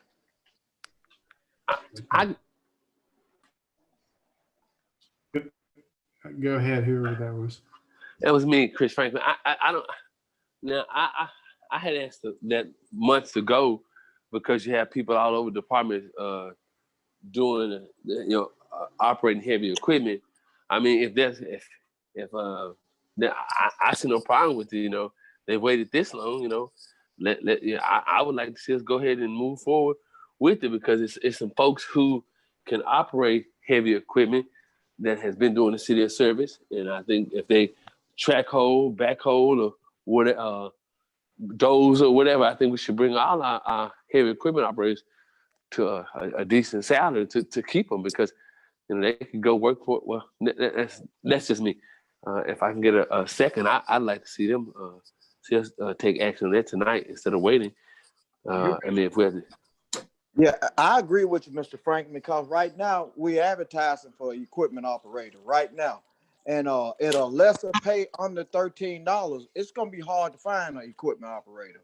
Yeah, I know my god brother, man. He drive a garbage truck, man, and for a city it make way more. But I mean, he was just telling about them. So I just think that we should, if it's no objection, I can get a second. I'll move that we take care of that tonight. I'll give you that second, Mr. Franklin. Joe St. Columbia. Can you restate the motion though? So go ahead and approve the what you all are asking. What is the pay that you're asking for? The starting pay for $13. $13. Are you sure, Mr. Mayor? Is that what you see? On the agenda, it's 13, a pay schedule of 13, 14, and 15 based on experience. On their experience. Okay, Well, that's what it is. I so move as is presented in the handout. Now, I think Mr. St. Columbia seconded. Do you second that, Mr. St. Yes, Let me- I want to say one thing. If a man's got the experience, you ought to pay him 15. If he's more qualified for it. In other words, from 13 to 15. So those people are hard to find. Yes, it is. Yes. Well, let me just get this. Let me get it on the table first. So Mr. Franklin makes a motion. I got a question. Let me get the motion on the table so we can do questions if that's okay. There's a motion already on the table on the second to amend the salaries for equipment operators to $13, $14, and $15 per hour based on experience as expressed in the agenda. Okay, I just needed to get that said. Now, whoever was trying to talk, go ahead. I just wanted to know if the scale was going to be arbitrary, or do you have a scale for experience? 1 to 5 years, this rate. 5 to 10 years, this rate, or do you just say, well, I like you, you got experience, I'm gonna give you this. That's what, are we arbitrarily doing it, or do we have some type of mechanism? Well, we can say at least 2 or 3 years experience. I mean, if you want to throw that in there, Ms. Ford. Well, I think what you meant, starting would be 13. Yes. I mean, that's for the $15, if you want to go to that rate. But, we requesting the $13 starting out for the equipment operator. And I think the question is, at what point do they have the experience to be moved to the 14 and the 15? And that's not really spelled out. So that's a good question. Right. Well, one is you still have, if you all approve it tonight, we're still not effective until you do a base pay change because it increasing the base. One of the things I've been meditating on relating to how raises have been being done and how we're doing these things. Miss Ford raised a very salient point. I think that we need to look at some policies that's relating to some structure as to how we do raises and qualification, et cetera, in this sense. We need some type of scale for experience and et cetera, how long you've been with the city, what's your experience, et cetera, so that people can look at it. For instance, you all gave a 3% raise. I've been looking at other city ordinances, and some of them say when you get a pay raise, you gave 3% cost of living adjustment, I'm sorry. And when you give a pay raise, depending on your experience with the city or your experience in general, you only qualify for this percentage of a pay raise. Some say only 2%. Then a few more years, you're entitled to 3 to 5%, and et cetera. But we need something to begin to look at all that, and that's something I would suggest the council look at. I think Ms. Ford raised a very good point here. We need some structure as to who receives $13, $14, or $15 an hour starting out, because while it may not be the intent to have a bias or prejudice within it, inherently, if there's no policy, there will be something that will be perceived as favoritism, and that does not mean that there'll be any animus such as race or religion or national origin or gender or anything attached to it. But it's one of those things that in the absence of clarity, that people's personal feelings and thoughts go into it, and there's no objectivity to it to a degree, and it becomes very subjective. And when it's subjective, there's always the potential for someone to say, I was treated unfairly. So I think Ms. Ford raises a pretty good point on that. Well, starting out, Mr. Valley, I'm requesting for 3 years experience for the 13, and we can do 5 years experience for the 15.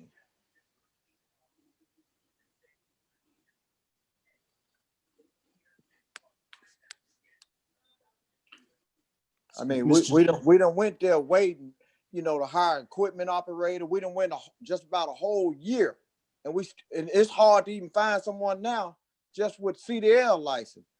It's hard right now. We hadn't found nobody for even the pay starting out at $13. We can't get nobody right now as a CDL driver, and we've been advertising for just about now a year now, pretty much a whole year. Mr. Jones right about that. I know. And he's starting out with the equipment operator. If they know how to operate the equipment, backhoe, dozer, and stuff like that, man, when you start raising questions about, I understand where you're coming from, Mr. Valley, years of experience, I agree if we can do at least 2 or 3 years, But it's hard, man. I mean, to get somebody now just with that pay, $13. I mean, if they got the experience, if they got 1 year experience, we need to snatch those. And whoever got a year experience, we need to snatch that person. Especially at what we paying them $13. That's not enough. You're right, Bobby. You're right. So if I could, let me put this out there. So the motion is to adopt pay schedule 13, 14, $50 per hour based on experience for equipment operators in the street and sanitation and landfill and water departments. So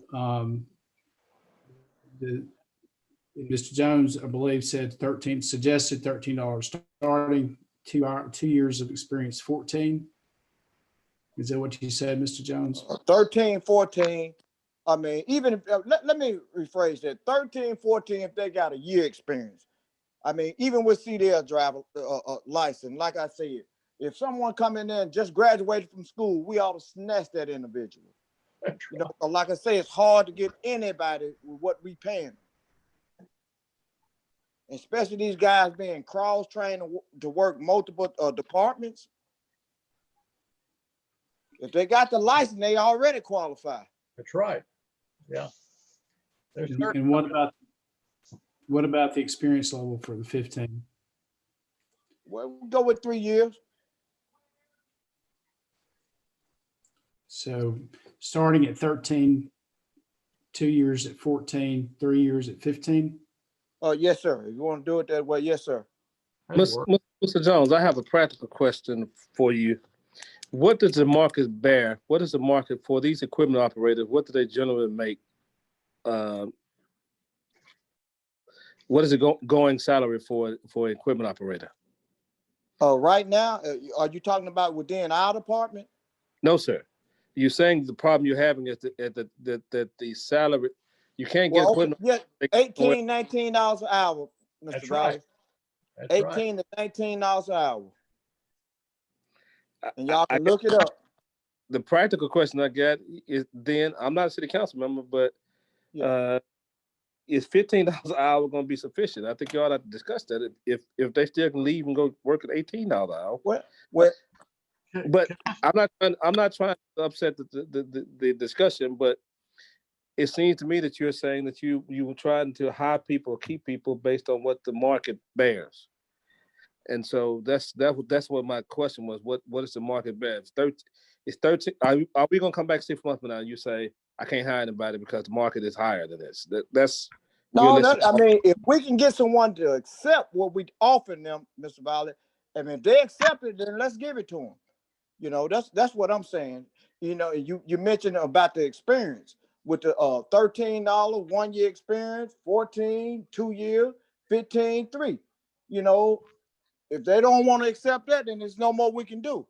I mean, we can get them because, you know, like I say, if y'all look it up, it's 19, 18, 19, $20 an hour for equipment operator.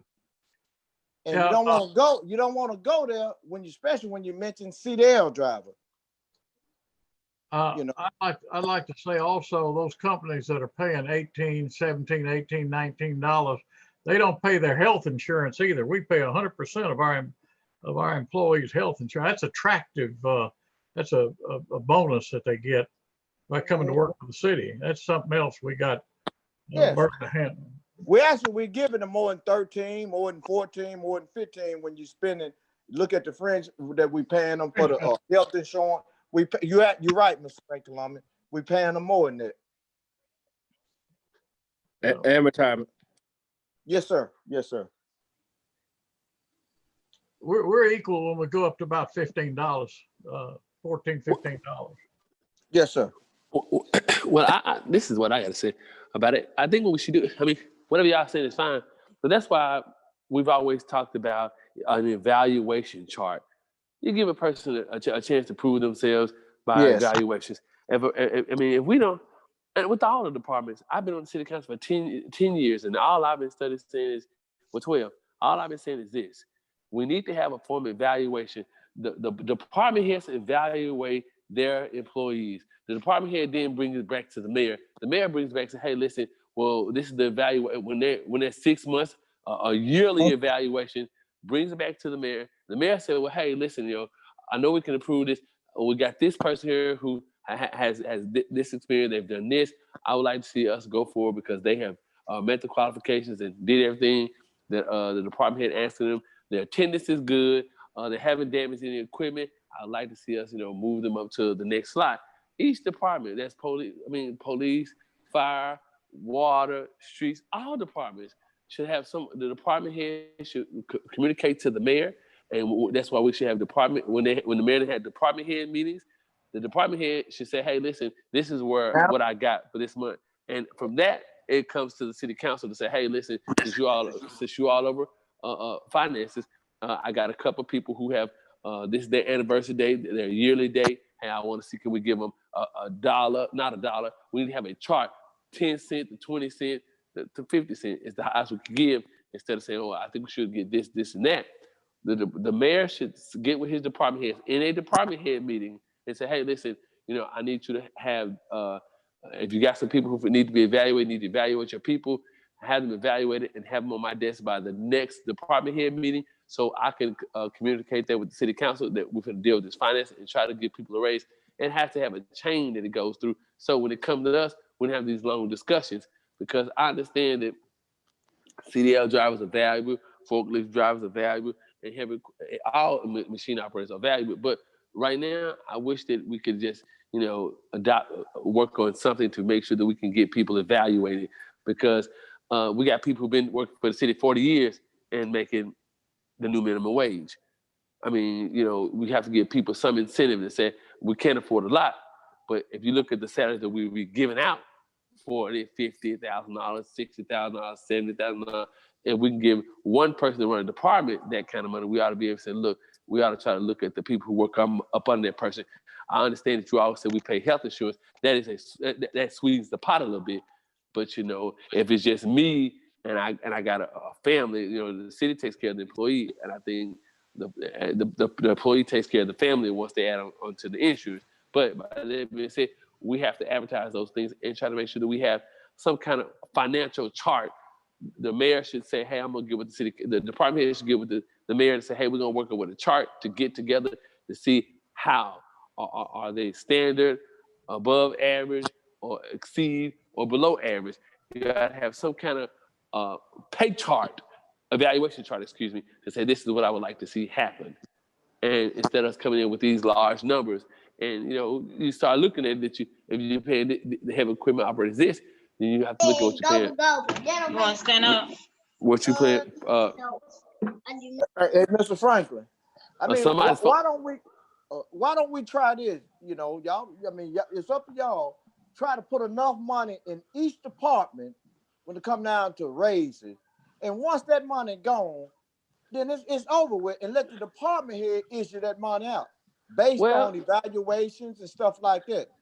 But then, Ms. Jones, and I understand that, but you run to the department the department head gives the money out. If you give Johnny a $2 raise and you give Mary a $4 raise, you got a problem. No, that's why I said evaluation. And then Right, we present that to the mayor and let the mayor present it to you all, and that way can't nobody be cheated.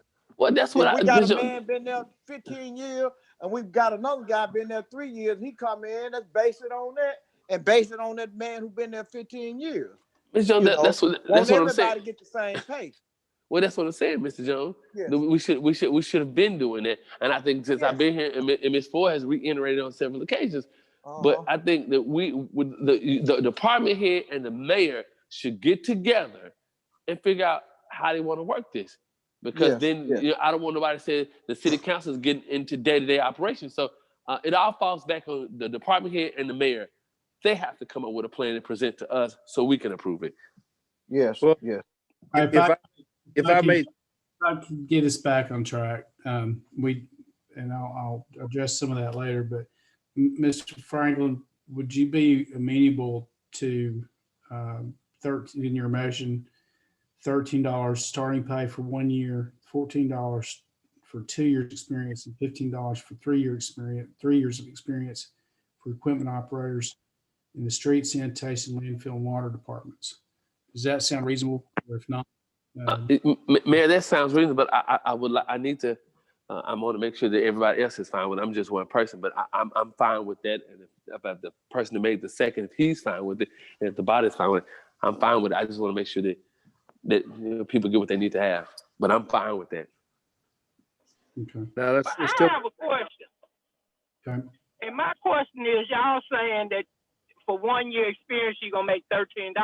What about the person that comes in that don't have no experience? What they make? Well, they won't get hired. But they got CDL license. Well, if they got CDL license, they just start out with just that $13. Well, see, then you need to take that 1 year off of there because that's going to be confusing. Well, And it should Mr. be Valley, zero, okay, zero to whatever number. Okay, Yeah. well, we can do it that way. Yes, okay, we can do it that way. It's a good question. Yes. Well, So it would be madam, we would have to change the. a year, 14, 2 years, 15, or do you want to go? I'm fine, Mayor. Mayor, I hate to be, I don't mean to interrupt you. Mayor, I was out working, and can we go ahead and try to vote? Because I'm down to 5% and I don't have a charger. Sure, Mr. Franklin calls for a vote, but I think any opposition to starting at 13, no experience, a year 14, 2 years 15? I'm Yes, fine sir. with that, man. I'm fine with that. I just don't want to. I don't want to lose y'all. I'm fine with it. sponsor of the motion is okay with that. There's no objection. Go ahead and call the roll. Franklin. Mr. Franklin, Yeah, yes, ma'am. Yes, ma'am. Ms. Crockett, Yes. Ms. Davis, Yes. Mr. St. Columbia, Yes. Ms. Ford,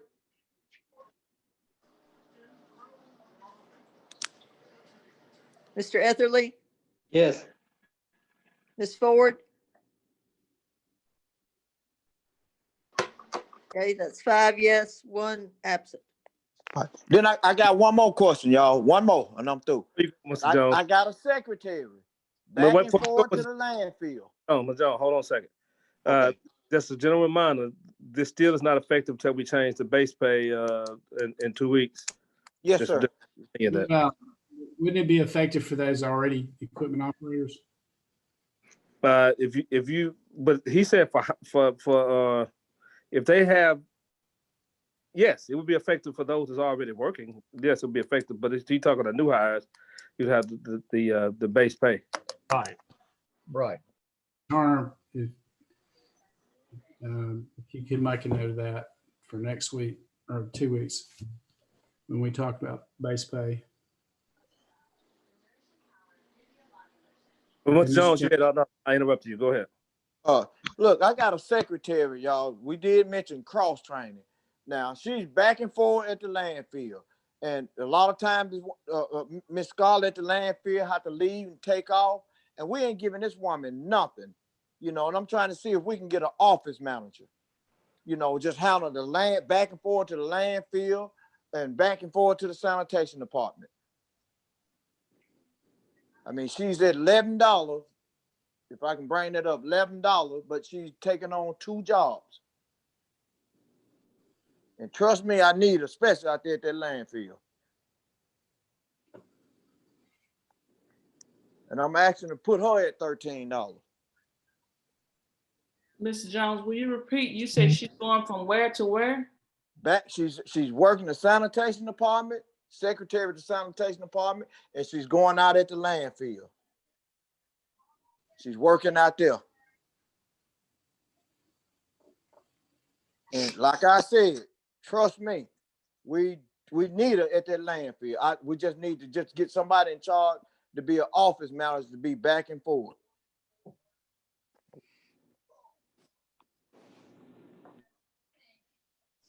Mr. Johnson, I support that. But I think in fairness to the council, let's try to put that on the agenda too for the next meeting, if that's okay.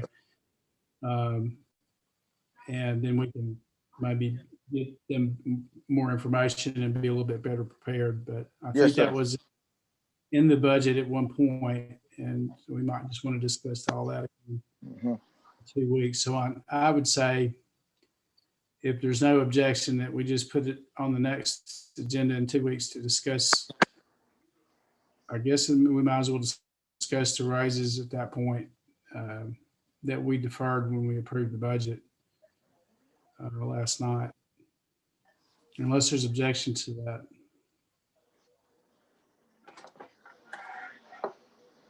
Everybody's going to want to talk about, the same thing. So yeah. If there's no objection, can we just put that on the agenda then for the next regular meeting? I mean, not asking everybody, not. I mean, I'm fine. I don't hear you. Okay. And but I do agree with you about that, and I support that. But let's do that, because we have a lot of people. We have one more thing. It's almost 8 o'clock when we get to that, and then we'll bring up the issues of raises and all that on the next regular scheduled agenda, and also base pay, which we've already put on the next agenda. So thank you, Mr. Jones. Yes, sir. Thank you. Okay. The last time on the agenda, and I said I would come back with this after I found out. So at the last meeting, or one of our last meetings, I can't remember which one, to tell you the truth. It was it was put on the agenda to approve 2 items for the water department. We approved one of them. The second one was about emergency work that was done on a pump motor at well 10. And it was 11,000, the invoice was $11,349.46. I could not recall it at the time. Today, and of course we're in the middle of a water crisis and emergency. And it wasn't until today that I really had a chance to talk to Mr. Patterson about this in depth. But to make a long story short, what was presented the other night is correct. A couple of weeks ago on a Sunday, when Mr. Collier was out of town, Mr. Patterson had a problem with well 10 and called Mr. Collier, and again, he was out of town, called me, and I asked him for his recommendation. His concern was that the failure of well 10 was going to do what just happened, which is reduce the amount of water in our water tank to the point where we wouldn't have enough water or water pressure for the city the next day. And this was at nighttime, if I remember, and asked me if I would agree to approve an emergency to get Mr. Steve Luckett over to get it fixed. It was on a Sunday, and I haven't looked at my calendar, but I think it was the same day we found out about Mr. Hawkins's death, and a lot of things were going on that day, if I'm not mistaken. So I did forget, but I did remember, because once we discussed it, I remember him telling me that the city was in danger of losing water and water pressure if we didn't immediately fix well 10, that Mr. Luckett was able to locate a pump motor in South Haven and get the owner or be able to retrieve it and fix it before Monday morning. But there was no time to waste. And of course, admittedly, I am not a water and sewer expert and I have the authority, but I don't have the expertise. And so I asked him for his recommendation. He was there on the field, and Mr. Carter wasn't reachable, and he recommended that we do it. And so I approved it. So that is all true. That's what happened. And the invoice was 11,000. I had not seen the invoice, or at least I'm sure I didn't see it. I would have noticed it was over 5,000, but the invoice that was brought up was $11,349.46. And it was repaired, and we avoided that crisis 2 weeks ago, only to have one 2 weeks later. So we have right now, just in general to say, we're assessing each pump and well, each of our facilities. We should have repair work done, or at least they're going to be here tomorrow morning to repair the aerator, which was the filters, which were the initial problem at the plant that caused the problem we're in today. There are other issues related to that I won't go into, but that was the thing that set it off. Well 10 would have created the same problem a couple of weeks ago, and so I acted on his recommendation, and I did approve it. So I said I would come back. I didn't recall it, but I do recall it now after hearing all the details about that event. And like I said, it was on a pretty bad day, and it was on a Sunday, and it's a lot of things go on. I don't remember the invoice until the other night when y'all saw it, but I do know that Mr. Patterson said it'd be over 5,000 because I asked him that question. So I did know it would be over that. And I also spoke to Mr. Luckett, and he didn't give me a price, but he told me it'd definitely be over 5. And but we just didn't have any choice. So that's all true, I guess is what I'm trying to say. and you can act on it accordingly, or I can ask any questions that you might have.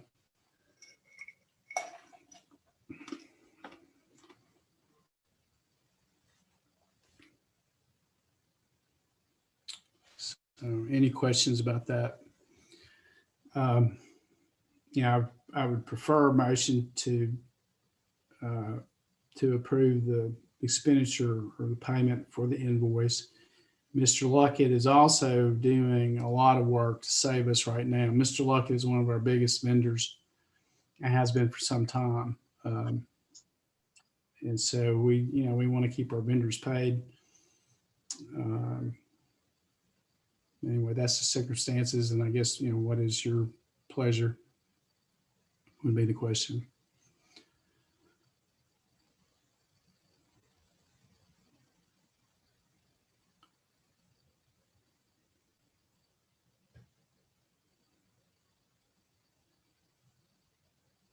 I'm not hearing anything, but I guess I would ask for a motion to approve the $11,349.46 invoice presented the other night to Luckett, Steve Luckett's company, as payment for installing a new pump motor and repairing well number 10 because of its failure. It had completely failed at the time. Does that require a waiver of competitive bidding? I don't. It wasn't. It would require, but the thing that the mayor is asking first is whether you all want to ratify that expenditure. This is both two things to clean up. One, you can clean it up tonight by voting on one thing that you ratify the expenditure, and I can bring back the waiver of competitive bidding to deal with the second issue, which is it wasn't bid, because it's two different issues that you're dealing with. One, it wasn't bid, but two, it's over $5,000. So the expense would have to be ratified, and or you can do it all at one time in a waiver of competitive bidding ordinance authorized to be approved. So you can do it piecemeal, or you can do it all at once. But if you vote on the expenditure, you correct one problem. When I say one problem, the one issue is what it is, the expense. The waiver of competitive bidding, we still would need to clean that up for audit purposes. Mr. Valley, I have a question for you. And if you don't have an answer, it might be a good question to research. Okay. In a situation like that, it's not the kind of publicly declared emergency that we're under right now, but it was clearly an emergency. And I don't think there's anybody that would dispute that who was involved in it. We were truly looking at a situation come Monday morning without water, just like we did this time. Does that matter? I don't think it does matter, but the issue about it is because there's a policy of the council, and that's one of the caveats that over the years I've given to every city council is that when you restrict it down to $5,000 and $7,500, you'll have situations like this that will occur because the mayors sometimes have to have these situations when they need additional funds. But every city council since consolidation has said, this is what we do, this is our policy, we're not changing it. So I've advised them from Mayor James Valley all the way up that this policy, these type of things happen. As it relates to, you're familiar with legislative audit. I mean, that's easily explainable to auditors that hey, this was an emergency. I had to do this. So that's easily explainable to auditors as relate to it. But at the time, you hadn't declared emergency. And I understand the practical thing is that you're out of town and you're talking to a person on the phone and you don't know the gravity of, okay, this could stop. This could cause our water to have this major issue. And you weren't able to contact Mr. Collier is what you're saying. And so in essence, it was an emergency, but wasn't one technically declared. And so you may or may not get written up for it. But I think the most important thing is to get the expenditure approved. Okay. Did that answer your question, Mayor? It did, because it is an issue with the water department especially. And, that's one reason you have me and you have Yeah. particularly people. One thing I want to say in response to that as well is this very thing is that you have a publicly regulated utility, and that's why I was saying that portion you have a duty to make sure you protect the water, and so as it relates to the emergency, a situation that could be documented like that. That's why I've said I think your duty to protect the citizens outweighs the duty to be it under those circumstances. What I'm saying, but out of abundance of caution, we do need to waive competitive bidding and approve the procedure, because while I may feel that way as city attorney, and I may look at the impracticability of it under the circumstances. Someone else looking at it may say he had plenty of time. He could have done this, could have called a council meeting. It only took 2 hours. Could have did it by Zoom and could have got it approved. So I'm not the third person reviewing it. I'm just looking at what our policies are. But I understand the dilemma that you in as mayor.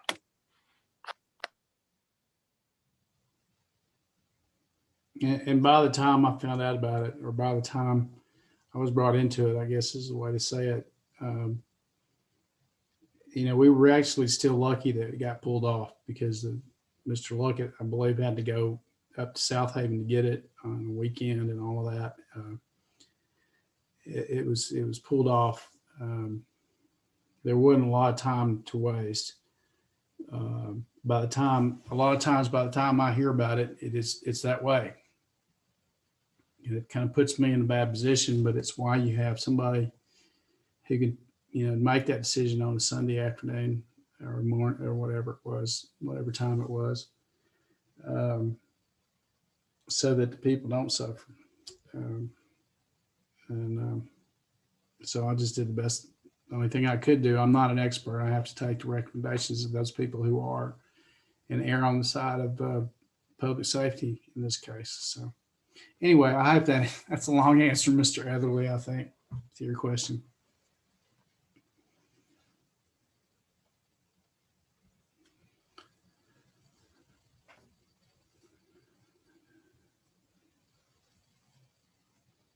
So I think what Mr. Valley said was it would be preferable to have a two-way bidding, but what we needed was to ratify the expenditure mainly.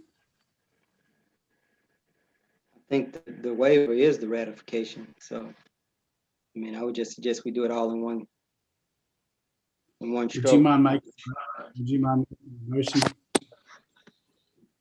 I'm sorry, I couldn't understand. Would you mind making that motion? He's gonna have to draft it. No. Mr. Valley?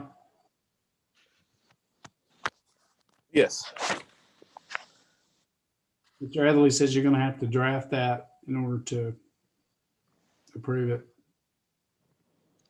Okay, I'll do so. Is that consistent? Did we not have it? I guess it was just on the agenda. It wasn't drafted for the last meeting.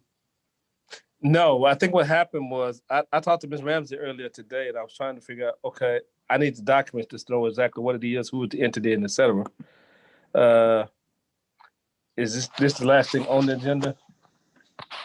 Yes. Who is the entity, Mayor? It was Luckett. I think it's Well Service. Is that right, Ms. Ramsey? Luckett. Something about that doesn't sound right. Steve Luckett, but that's not the name of the company. It's called Luckett Pump and Well Service. That's right. Okay, Luckett Pump and Luckett Pump and Well Service. Okay, what is the amount? 11,400 and what? $11,349.46. Okay, I had started drafting it, but I needed that information relating to it.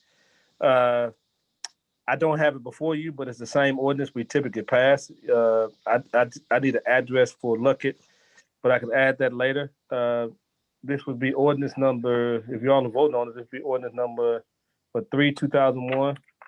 I will read the essential part to you so you understand what you're voting for. Pursuant to Arkansas Code annotated section 1458-303, the city of Helena-West Helena City Council makes a finding that exceptional circumstances exist and the bidding procedure is not feasible.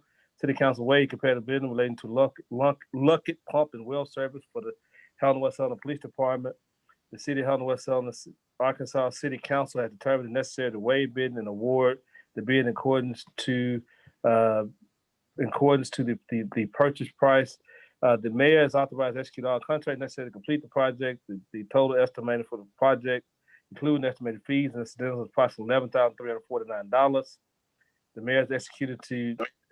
mayor is authorized to execute all contracts to secure the repairs of the equipment up to the amount contained in this ordinance. The contract is with Luckett Pump and Well Service, whose address is blank. Luckett Pump and Well Services Inc. was address is 1420 Elmer Road, Dublin, Tutwiler, Mississippi 38963-5213. And the severability clause is the same, and the repealer and the emergency enactment is the same as all the others. This would be ordinance number 3/2021. If you could place on third and final reading the title only, to be so we can move forward from there. So move. Ms. Davis moves that we put ordinance number 3 on third and final reading. For a second. Second. We said that. Ms. Crockett seconded the motion, I think. Are there any other discussion questions about the motion? If not, call the roll. Etherly, Yes.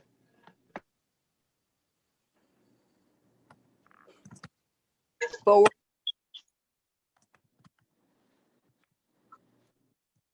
Franklin, Crockett, Yes. St. Columbia,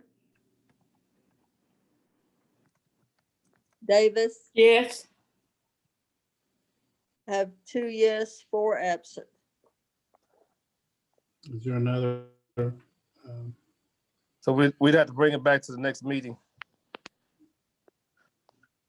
Yes. Okay. How All many- right, how- so Hello? Hello? we lost. Yes, I thought we had 3 yes. Davis and Crockett, St. Columbia, Franklin, Etherly, and Ford didn't respond. I thought Etherly responded. I said yes. Oh, I okay. thought so. Okay, that's 3 yes and, add my yes. okay, Smith, Okay, motion passes. Is there a motion for final approval of ordinance number 3, final passage? So move. Ms. Davis moves final passage of ordinance number 3, 2021. Is there a second? Second. Seconds the motion.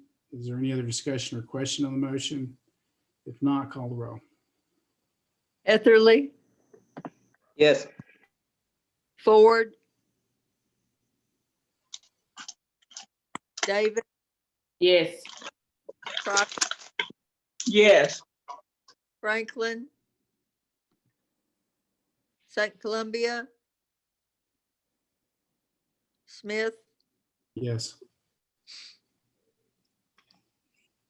Okay, there's an emergency clause. The emergency clause is that the city's equipment is in need of immediate repair because this equipment, because the water flow is needed to prevent the cause of health issues. This ordinance being necessary to promote the health, safety, peace, general welfare, and citizens of the Helena-West Helena emergency is declared to exist. And this ordinance shall be in full force and effect immediately. Is there So a motion? moved. Ms. Davis moves. Who seconded the motion? Ms. Crockett seconded the motion, I think, for the adoption of the emergency clause on ordinance number 3 of 2021. Any questions or comments? If not, call the roll. St. Columbia, Franklin, Davis, Yes. Etherly, Yes. Forward, Crockett,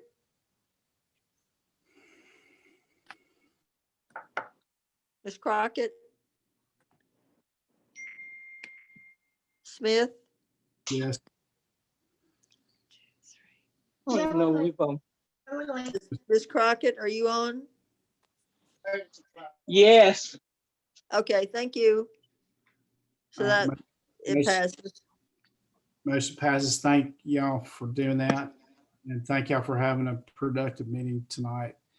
Y'all have a good evening. Is there a motion? Before you go, Mayor, Yeah. just as a public service announcement, the ladies of Delta Sigma Theta are cooperating with the health, not health, the heart, the American Heart Association, and they're joining and asking that everyone possible wear red on Friday, the recognition of the American Heart Association, that the council and others wear red, and they're asking the public to wear red in support of the American Heart Association this Friday.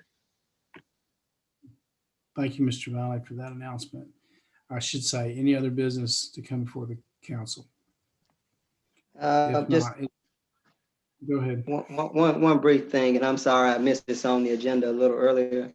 I didn't realize that it was under the treasurer's report. I did get a copy of the police department, the listing of the officers that are currently in the department. And I would note that it has 35 individuals listed on it. Numbers 22 through 35 are not police officers, but are support staff, dispatch, secretaries, records. Numbers 1 through 21 are police officers. 2 are part-time.